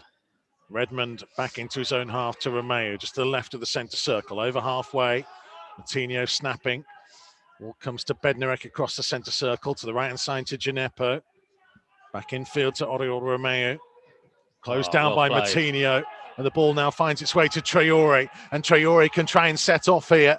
And it needed a big tackle from Vestergaard. But Neves again with a wonderful first-time pass to find Neto. Neto driving into the penalty area, trying to find some room. And he'll just turn and wait for support from Ruben Neves, who hangs across in first time. Bednarek's header will be picked up by Marçal. Again, wonderful play by Ruben Neves because he knew the challenge was coming. Yeah, he did. Played a super pass. Marçal couldn't find Martinho. And Redmond trying to set off. Neves is the man tracking him. Pressure being put on Romeo by Marçal. And Marçal wins the ball. Romeo goes down. Southampton free kick. We've got 2 minutes to play and Fabio Silva is about to enter the action. Yeah, so I think there'll be a straight swap, I think. William. Yeah, thought it would be. William Jose's wait for a first Wolves goal goes on. Yeah, he's out of the front three. He's probably been the one who struggled a little bit to get into this game in the second half. I think the other two, Neto and Traore, have looked sharper and livelier in this second half. He's done a couple of little link-ups, but he has struggled a little bit to get into the game. And look, it's going to take time. It's going to take time for him to understand about the supply. He was a bit frustrated in that first half, you could see. But again, so it's a bit of fresh legs on. Keep chasing them down. Yeah, Fabio Silva on for his energy. And he will chase Vestergaard here. Trying to put some pressure on it. It made Vestergaard go all the way back to the keeper on the edge of the penalty area. A minute 15 of the 90 remains. Dendoncker wins the ball in the air. Neves with a flick on. Martinho couldn't quite get a touch on it, but Romeo missed kicks and just about held off Fabio Silva and Martinho and gets a free kick. Neves smacked the ball against him. It shows you how hard he kicked it. It went on the full from the centre circle right to the outside line. It just shows you how hard he kicked it. Went straight into the pitch side where their coaching staff was. 50 seconds of the 90 remain. There will be plenty added on at the end. That's played. A Wolves throw, though. Well played again, Semedo. He's been better in the second half. Yeah. He's been better. I think he was quite naive in that first half, but I think he's been a lot better in the second half. Stuck to his task a little bit better. But I think the whole team have. I think the whole team have been a lot better. One for Chris Iwelumo after the game. GB says Neto's goal looked like the Ebanks Blake versus Charlton. Looms was playing for Charlton in that game. Is he playing any good? Well, he'll say he did. Pedro Neto's going to get a yellow card for standing in front of Romeo, trying to lift the ball forwards. Well, they're sending the two big lads from the back up. And again, that's time now. The 90 minutes is up. Max Kilman is stripped and ready to come on in a minute. We're going to have 5 minutes of time being added on. James Ward-Prowse just to lift it forwards towards the edge of the penalty area. It's Saiz who heads the ball away. Everybody in a gold shirt was back deep, though. Gineppo to the halfway line, back to McCarthy midway inside his own half, and the Southampton goalkeeper looks to launch it forwards again. Semedo with the first header, back deep by Bednarek. Ings on the left-hand side, flicking the ball in field, and Cody smashing towards the stand. Yeah, offside. Offside flag goes up as well. Again, delayed. But that's what they've got to do now. We've got 5 minutes, or less than that, probably 4, just over 4 minutes left to see things out. Kilman's looking about coming on.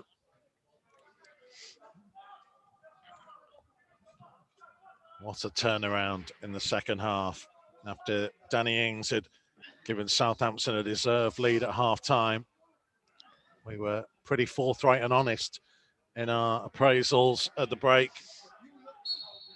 The only reason for that is because we know what this team can do. We know that they can play a lot better than this. We've seen it since Nuno's been taken over, how well we can play, and we just was falling below that. And I'll tell you what, the players would have thought that as well. Neves has just kicked one so high, it went across the higher than the roof line that we can see, and we're at the back of the stand. Still Max Kilman's waiting to come on. We've played 90 seconds of the 5 minutes being added on. Again, I talk about game management, and that's what they've got to do now. Don't give anything away. Don't be silly. Neves to clear. Fabio Silva. Romeu came across, and if Fabio Silva got a touch on it, they had a 2-on-1 there. Shea Adams blocked off by Dendoncker. Southampton throw. Desperate to try and find a ball to get on with things quickly. Well, I tell you what, so if a decent ball up to the front, lads, we had 2 against 1 at the back. Throw in towards the penalty area. Ings let it run. It hit Cody. Neves will just put his foot through it and clear it downfield. But McCarthy is right up to the edge of the centre circle here. And he takes a couple of touches and then looks to launch it forwards. It's behind everybody and out of play for a throw. Yeah. And we have 2.5 minutes to go. Well, I'm sure this is going to take 30 seconds for Semedo to get over here and line it up. Well, Graham Scott, the referee, I think knew that it's Pedro Neto going off. And he spotted Neto. He was off. Trying to pop up on the far side. Was it Gineppo? It was on Thursday, yeah. He did exactly. He got felled just in front of us, didn't he? And then he run over to the other side, and ironically, it was just him coming off. I think Neto was going to do the same thing, I think. So Kilman has gone on because Vestergaard has stayed forwards here. Now, Traore trying to get a flick on, and he will just send it in behind, and Salisu and Fabio Silva giving chase. Salisu wins the race, back to McCarthy. Now for Bednarek. The Wolves trying to get some extra protection. Well, they're playing 6 at the back now, aren't they? Big high one falls towards Vestergaard. Saiz won it in the air there, and Neves puts his foot through it. And Fabio Silva can chase here. And Ward-Prowse just got a cross in front of him and sends it back to the keeper. And we have 90 seconds left to play at St Mary's. Southampton 1, Wolves 2. On Valentine's Day, the kick forwards intercepted by Neves, and he can carry it forwards, and he tries to switch the play towards João Moutinho, and Moutinho will just head towards the corner. He'll play it backwards to Marçal, infield to Dendoncker, who popped up further forwards. Well, he's gone into midfield, I think, hasn't he? Dendoncker. Yeah, with Saiz on the right of Cody, Kilman on the left. Semedo playing it in behind, but it's going to go off Bertrand and be a Wolves throw, and we have 60 seconds remaining. Yeah. Again, it's just seeing the game out now. Don't do anything silly.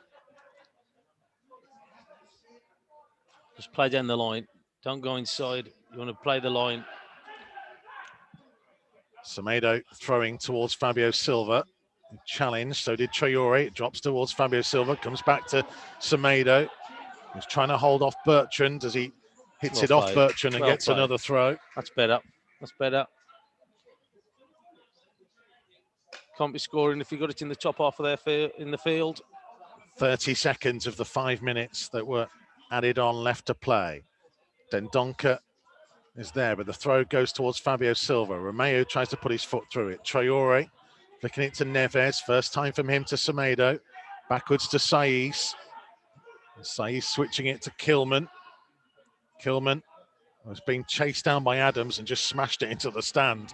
Well, he's salting his body up to it for Marcel, wasn't he? Marcel and Gineppo fighting for the ball. We're in added time at St Mary's. Southampton may be hoping for time for one more opportunity. Can Wolves see this job through now? The throw-in is taken backwards into their own half to Romeu. And Graham Scott puts his whistle to his lips. And for the second year in a row, Wolves have come from behind at St Mary's to turn it round to win. 1-0 down at half-time. Danny Ings' volley was the difference. But a much more spirited, improved second-half display. Saw, first of all, the penalty won as Ryan Bertrand closed down and blocked Nelson Semedo's shot with his arm. Ruben Neves stepped up and struck it home. His 4th goal of the season, the 3rd from the penalty spot. Wolves just got better and better, and Ruben Neves found Pedro Neto on the right-hand side of the penalty area, and he beat Vestergaard, and from the narrowest of angles, curled it into the far corner, and Wolves have won here by 2-1, and Pedro Neto will be every Wolves fan's Valentine. Oh, yeah. I'll tell you what, that was a game of 2 halves, wasn't it? So, like, totally different from that first half from Wolves. They were more positive. They was getting challenges in, looked better on the ball.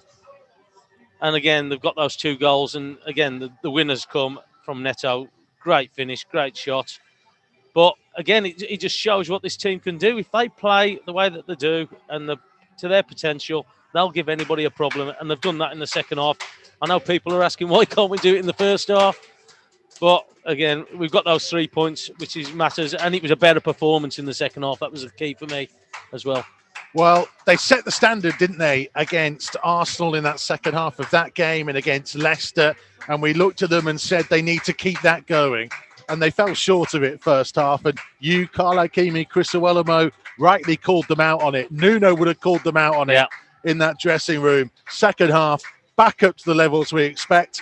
And they will argue they deserve to win the game. Yeah, they did. I thought the second half, they give Southampton absolutely nothing. You're looking at Patricio in there, what he's done in that second half, hardly anything compared to the first half. And I just think that the way that they went about it, the sharpness, the belief was a big thing for me. I think that the confidence and the belief coming there, whatever was said in the changing rooms, so look, it looks like it's done its job. And that's the main thing. Got the 3 points, better performance. And again, it's better to see the way that Wolves play in that second half than that first. We're going to take a very quick break and then we'll get more from Tomo. And we'll also hear from Ikeme and Chris Iwelumo here on Wolves TV Matchday Live Extra.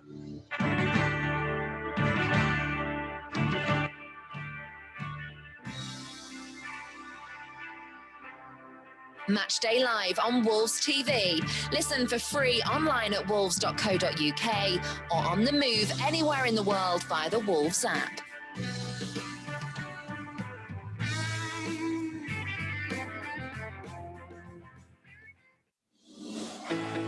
Join the pack. Become a 2021 member online today. Whether you're a dribbler joining for the first time or an international fan supporting from afar. Being a Wolves member gets you an exclusive joining gift, £10 Megastore voucher, and exclusive offers from Wolves and our partners. For more information and to join, visit membership.wolves.co.uk.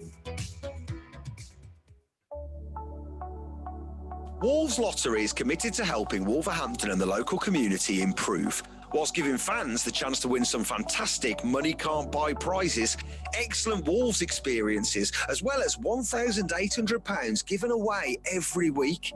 For more information and to sign up online, visit wolves.co.uk/Wolves-Lottery.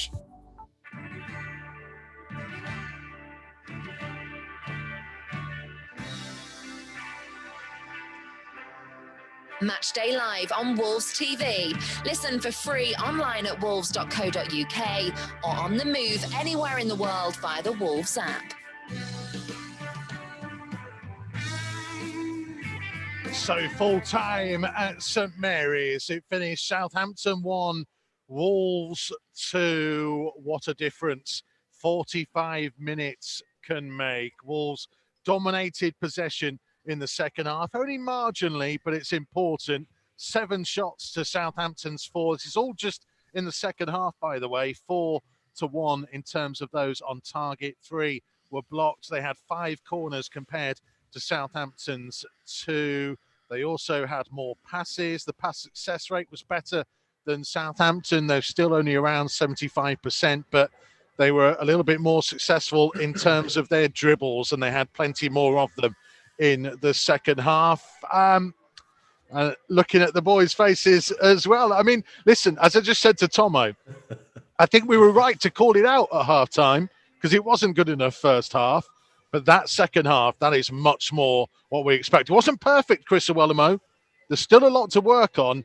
But if they play at that level, with that intensity, they are more than a match for most teams in this division. 100%. Absolutely 100%. You know, the quality's there. We're not going to question the quality. It's just a certain fundamentals that if you're going to go into a match and you're not going to be on the front foot, you're going to get punished at this level. I've got to say everything was better. Pressing as a unit, hard to break down. Yeah, of course, Southampton had their chances, but clinical when the chances came. You know, again, you called it in your commentary about what Carl Robinson said about Adama Traore, finding that space, having the free role to kind of float in here. He needs to take that responsibility on himself. You know, if something doesn't quite work for him, you know, swap sides. switch, float into the middle, because when he's moving, any of those three behind the point man, it's so difficult to go and mark. The ball into to Neto, outstanding. The touch, just his awareness to know where the goal was. The finishing itself was excellent. And I have to say, when you're competitive and you're going and challenging, if the referee never gave the penalty against Ryan Bertrand, I don't think they change it and make it a penalty. I don't think it's a clear and obvious error. But for the fact that he's gave the penalty, they say, well, it can be given. You understand? So according to the rules, so you have to go out and earn those little things. Those little things fall in your favour when you're at it, when you're chasing, when you're tackling, when you're pressing, when you're stopping the other team, the opposition from playing. So we earned that. And like you say, what was that, Neves? 4 out of 4 penalties this season. You know what I mean? Neves, 3 out of 3. Yeah, brilliant. I'm delighted because Nuno made a gamble the other night and it's paid off. Because maybe we wouldn't have had that energy in the second half to react. Kiwi's face. but Keems, that's it. That's like you say, it's the small margins. It's the small margins. My crystal ball said this was going to happen. But we have to give them credit. We have to. If I'm going to say, you know what, I don't think it's the right thing to do. Okay. I have to give them credit and say our intensity in the second half was so much better. Hang on. Because I know you want to get into it, and Carlo Ikeme will want to get into it, and Tomo will want to get into it. But we need to hear from the match winner. Let's go down somewhere at pitch level, down here at St Mary's. Can't see him yet, but I don't know whether he can hear us. A welcome to Matchday Live Extra once again. Come on! to everybody's sweet Valentine, Pedro Neto. How are you, my friend? How are you, Mikey? Are you okay? Hi, guys. How are you? Talk me through the feelings after that, because there must have been a lot said at half time, and the way you guys came out and turned it round second half says an awful lot. Yeah, Mikey. I think that in the first half, it was not us, as a team. We did a poor first half. I think we start better, but then we go down on the game. In terms of winning duels and being aggressive, we lost, I think, a little bit of our profile because in the first half they were better than us, and it's rare, And in the second half, we had our words and we changed a little bit, like you said, the sides that me and Adam were playing. We were more aggressive, we won the duels, and I think it was the most important in the second half. And we are very happy to score 2 goals and winning this game. Pedro, what is it about Southampton that you just love scoring against them? That's your team, isn't it? I don't know, my friend. Like I said in the first interview, it's the second time, and I am very happy, my friend, and I hope to continue to score against them because I like to score. It was an unbelievable feeling, after we were losing 1-0 and the last year winning 2-0, and we come back from the game. It's beautiful. Yeah, was that the talk at half time about you and Traore swapping sides? Because it seemed to work. It seemed to benefit the team when you was on there. Yeah, I think so.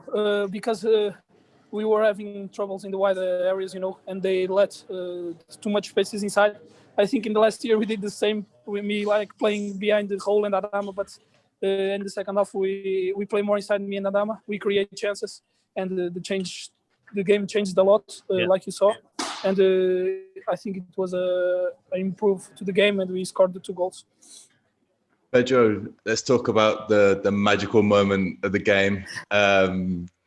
I'm going to keep dressing this up, but let's get to it. But, what's going through your mind when you pick that ball up? Is it just natural, organic? Is there no thought process going through it? Is it just something that just comes out in you? Normally, when I always take on in the third part of the pitch, I always hear the voice of Ruben, because he screams so high, and I was in the edge of the box. But then I saw that I didn't have space to put the ball on him. And then I thought that was a guy between me, and I looked like I faked the cross, and I did the take on the Vestergaard, I think. And then Rui, the second coach, said to me that normally when I go to the area, try to shoot for a ball, or if I shoot, the ball goes into a second ball, or the ball goes in, and I'm very happy that the ball gone to the net. Because it's been a little bit of a wait, hasn't it, since your last goal, which was Chelsea. So how important is it to you to to be that main man for the team in these kind of tight games?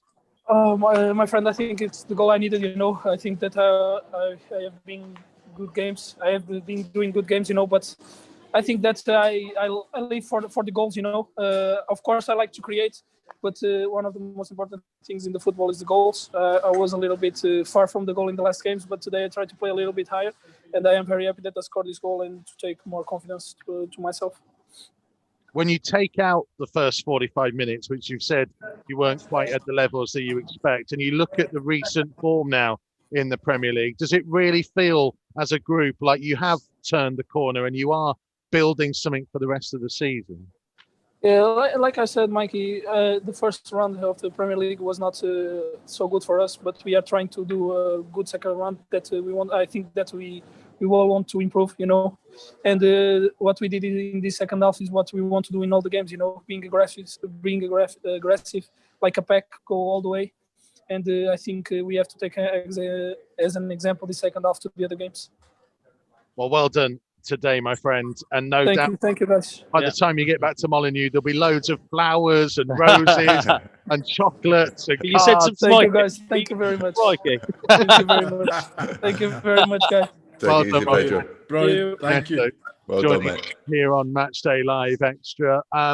He was really good. And Carl, you mentioned it was a really good question about what goes through the mind, because and I wonder from your goalkeeper's point of view, because at the moment where he kind of checks back onto his left foot and you think he's just going to cross it, and then he beats his man, and then it's the audacity to go, I can get it in from there. Yeah, it's from a goalkeeper's point of view, McCarthy would be playing in his mind, do I close the space, do I not, is he going to cross it? And in the end, he put it where you just weren't going to get it. You just have to try and stand big and kind of hope it hits you in a sense, to be honest. But the pace on the ball, the accuracy of the finish as well was just brilliant. And that's what I was trying to ask Pedro. Like, what are the thoughts when he gets into that position and stands the defender up? Like, does it just flow naturally, or is he still aware of what's going on around? Because it just seemed like such an intense moment. I don't know if it's just from a fan point of view. I just wanted to know what was going through his mind. But a great finish, and he's Wolves' main player at the minute, and I'm glad he got his goal today, because, as he said, some of his performances have been really good as well, and he deserved that goal. Look, it's important to score goals, but you look at the importance of when he pops up and gets his goals, the points that he puts on the board. I'll be quite interested, Mikey. I know your stat on. Look at Mikey scrambling. Look at him. The points that his goal puts on the board. It's very interesting. So again, it's fantastic. What a win that is, by the way. What a reaction. Okay, I can tell you this, Looms, that he's scored 10 goals now for Wolves in his career, and only one of them has ever come in a loss. And that was away at Watford, which was his first Premier League goal on New Year's Day of last year. Wolves, I think, were 2-0 down at the time. It was a strike from range that got the one back. So his most recent goals, and if we talk about this season, he has scored at home to Fulham, 1-0 win. His goal turns out to be the winner. He comes on to get the equaliser against Southampton back at Molineux. He gets a goal, obviously, in the away win at Arsenal, 2-1. I think his was the first, if I remember rightly. Daniel Podence technically with the winner, but obviously important. And then the last-minute winner at Chelsea. So you're right. When he has contributed scoring this season, it has earned Wolves points. And that means an awful lot. And I guess there will be some who will kind of go, we still need him to score a little bit more. And it was nice to hear him there, Tomo, actually say himself, I needed to maybe add some goals. I've been playing well, but I need the goals too. Well, with the talent that he's got, like I say, he can do what he wants in the game. If he works hard and keeps keeping his head down, there's nothing the lad can do. He's got pace, he's got ability, he's got confidence, and he can finish. And the thing is, though, you're just saying that he's saying that to himself. He knows that he should be getting more goals with the talent that he's got and what he does to this team and what he contributes to the team. He knows that he should be getting a lot more goals. And you just watch that there. And I think the ball was probably a little bit too close to the keeper for him to actually adjust anything. That was the thing with the finish. He hit it that hard that it didn't give the keeper any chance to react to it because it was past. You saw him; it was past him before he's even moved. Yeah. So it was a great finish. It's the demands that he's putting on himself. That's the nice thing to hear. Yeah. Even though his performances have been good at times, and sometimes because we've been missing players and stuff like that, a lot of burden has been put on Pedro because, as we've said in previous games where we've not looked like scoring, we're looking for Pedro to do something like that today. And it's good to see that he puts the pressure on himself to score goals, even though his performances have been good at times. So he seems like a great lad. I've not really met him too much, to be honest, but he seems like a great lad. Always wants to work hard and always wants to do well for the team as well. But what I do like about him is when he gets into them positions, he is ice cold and he has got the quality. Like if Pedro went through one-on-one with the goalkeeper, you'd expect him to score.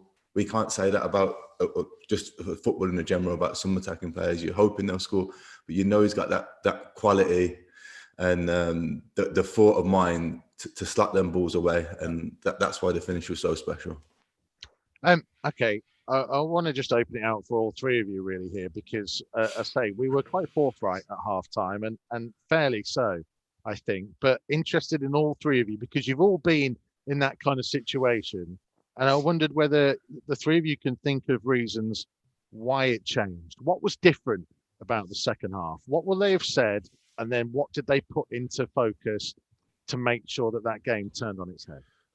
Look, I've been in dressing rooms where some players, and you know what, a majority of the players aren't up to speed. Now, I've seen scraps at half time, like Carl said, and it's a reaction. There's a lot of truth and a lot of honest comments get said at half time. I'm sure we've all been in dressing rooms at half time, guys, haven't we? That there's been a few things. I've even seen a manager go toe to toe and a few fists getting thrown with the captain and the manager at some dressing rooms that I've been at. But you know what? You go out second half, that in itself gets a reaction. You know, and I'm not saying that's the way that it is, but I'm just saying there's an honesty that comes out.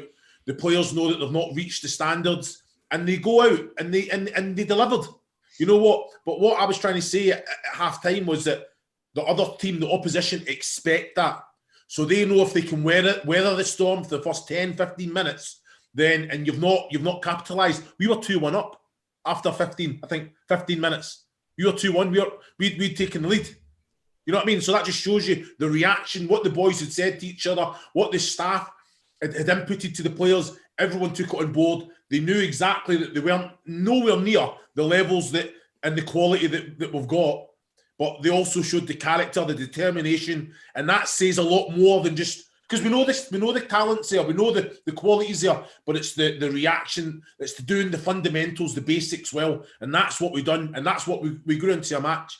You know, it's so important. You know, you hear it all the time about the water breaks. Oh, you can put your information to the players. It is massive. A voice coming in from the outside maybe that can just influence something. The players need to see that when they're on the pitch. But it does play a massive part when it's the halftime team talk, the manager, staff, or even players having a little chat themselves. They get out there, and it was the right reaction today. Yeah, we've all seen it. So like a home truth as well, isn't it? So like, finger being pointed is the thing. So pointing at players and go, hang on a minute, why aren't you doing that? That was too easy, and so on. It might come from the manager, coaching staff, as you said there, or the players. And sometimes it has to be said. Sometimes it needs that the players need to stand up against it. And look, so they're all friends off the pitch, but sometimes during a match, you want to win that game, and I don't care what's going on. You're not doing your job. And I think that there was a lot. We saw the way that Nuno and the staff were on the touchline. They were frustrated. They were annoyed about what went on. But there was players out there as well. And again, it's had the right result, but we've got to try and start playing that for the 90 minutes rather than just one half of the game.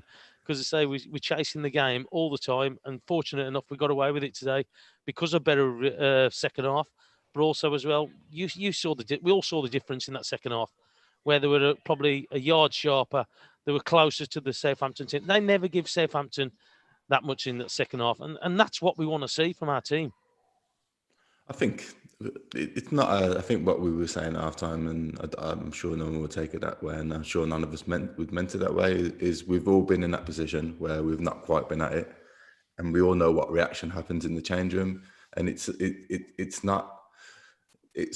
when you go in 1-0 at half-time down, it can be, and the mistakes happen, it might not get that same reaction. But when that sort of performance happens where you're a yard off and people are not quite at it, that's when these arguments happen. And it's not a slight on the players, because we've all been in teams where it's happened, but the players will sort that out, because they are the sort of performances that cause tension, and tension from the manager, because you could see the manager was seething through the first half, and tension with the players as well. And the reaction was what we expected and right for the second half. And the way they came out was incredible. As you seen Pedro say, it weren't a tactical adjustment at half time. It was, we need more. We should be doing more. We expect more of ourselves. And the standards that we've set are high, and the standards we expect from every player are high. And that's what seemed to have happened at half time, and they stepped their standards up. It's left them in a position now, hasn't it, where, as I mentioned to Pedro Neto, Tomo, you look back at, if you take the FA Cup game out of it as well, because look, it was the FA Cup, and as we spoke about a lot beforehand, there were all the changes, whether they should have made them or not. Chris Iwelumo and Carlo Ikeme might still disagree, but the situation as is, they beat Arsenal, all right. Arsenal had players sent off, but they needed to win that game. Yeah. They got a point against Leicester, which we all kind of said was a good point in the end. And now they've beaten Southampton and they've moved up to 12th, jumped a couple of places. Yeah. That's a platform, isn't it? They are showing signs that they can now get us back to what we know and love. There is no doubt about the ability in this squad. There's no doubt about it. Again, we spoke about it just before, well, at the beginning of the show. Matt Letizia saying it's fine margins, and you only got to be off it just a little bit, and you get the results that go against you. And that's what's happened to us. We've had injuries. We haven't put away chances or goals. And look, we've been indifferent with our performances as well. But what they've done, they've tried to stick with it. Again, they've come out today, not played well in the first half, but what they have done, they've showed that spirit in the second half. And that's what you've got to do. If you're going to get results in this league, it will say it's tough enough, but the league will punish you. If you don't play or you don't match the other team, you will get punished by them. And again, we've seen traits of that this season, more so lately, unfortunately. But I'll still go down to a lot of injuries, consistency about team selection because of injuries have harmed us this year, where we've been fortunate in the last 2 years. So, look, showed a great spirit second half, and we just want that to be the platform for them to play in the rest of the games what are going forward as well now. Leeds next up, Carlo Ikeme. Yeah, the lads will start to gain confidence now, I'm sure, especially after that second half performance. I think coming from behind as well is big as well, because we have looked in games where we have been behind and we've been looking, as we spoke about earlier, for Pedro just to do something, where we're getting goals from Neves now, and then I know Neto's not scored for a few games, and Neto scored as well. So we're starting to know that if we do go in behind the game, we can get back into it as long as that intensity is right. And Leeds will be another intense game. You know, we all know the way they play, but like we've all said, it's a platform to build on now. I'll just talk about just one tactical change that I thought was pretty good. There was that Traoré, we got a lot closer to Neto as well in the second half. He was floating a little bit, and it was causing Southampton's problems, because sometimes I do think at times where we seem to be isolated. Pedro seems to be on his own, Traoré seems to be on his own, and Willian or Fabio seems to be on their own. It's never really quite connected as a three at times, and I feel that they get isolated from the rest of the team. So it's good to see that interplay as well. It's another element that we can add to our game. Well, life is always better when Wolves have won, and on Valentine's weekend, Chris Iwelumo no doubt has prepared something special. Go on, Keems. I got the prediction right as well. You did get I did as well, yeah. Yeah. He was forthcoming with that one, he boys. He was just trying to end, wasn't he? He was just trying to end, wasn't he? Oh, he wasn't going to bring it up, Keems, was he? He wasn't. Look, Lewis, mate. Just fading him out there, just fading them down. Also, can I just point out that Carlo Ikeme said, sorry, Chris Iwelumo said 2-1 first, and Carlo Ikeme technically copied Looms. So, how many results did you finish out? Kim's not happy. He's not. You know, it's just typical Looms, isn't it? It's don't typical, take it, mate. Don't take it from him, Kim. It's not worth it. He's going to fade you out again, boys. No, thank you very much indeed. Yeah, well done for getting a prediction right for a change. Carl Ikeme, Chris Iwelumo, and no doubt Looms has got something ridiculous planned for Valentine's that he now needs to rush off and get sorted for. Thank you very much, of course, to Tomo as well for being down here, to Matt Letizia and Carl Robinson, who joined us pre-game, Pedro Neto, who joined us post-game. If you're new to what we do here on Wolves TV, where have you been? This is the place for the best coverage of Wolverhampton Wanderers. It was all about Pedro Neto being the love of all Wolverhampton's lives. We'll see you soon. Enjoy your Valentine's weekend.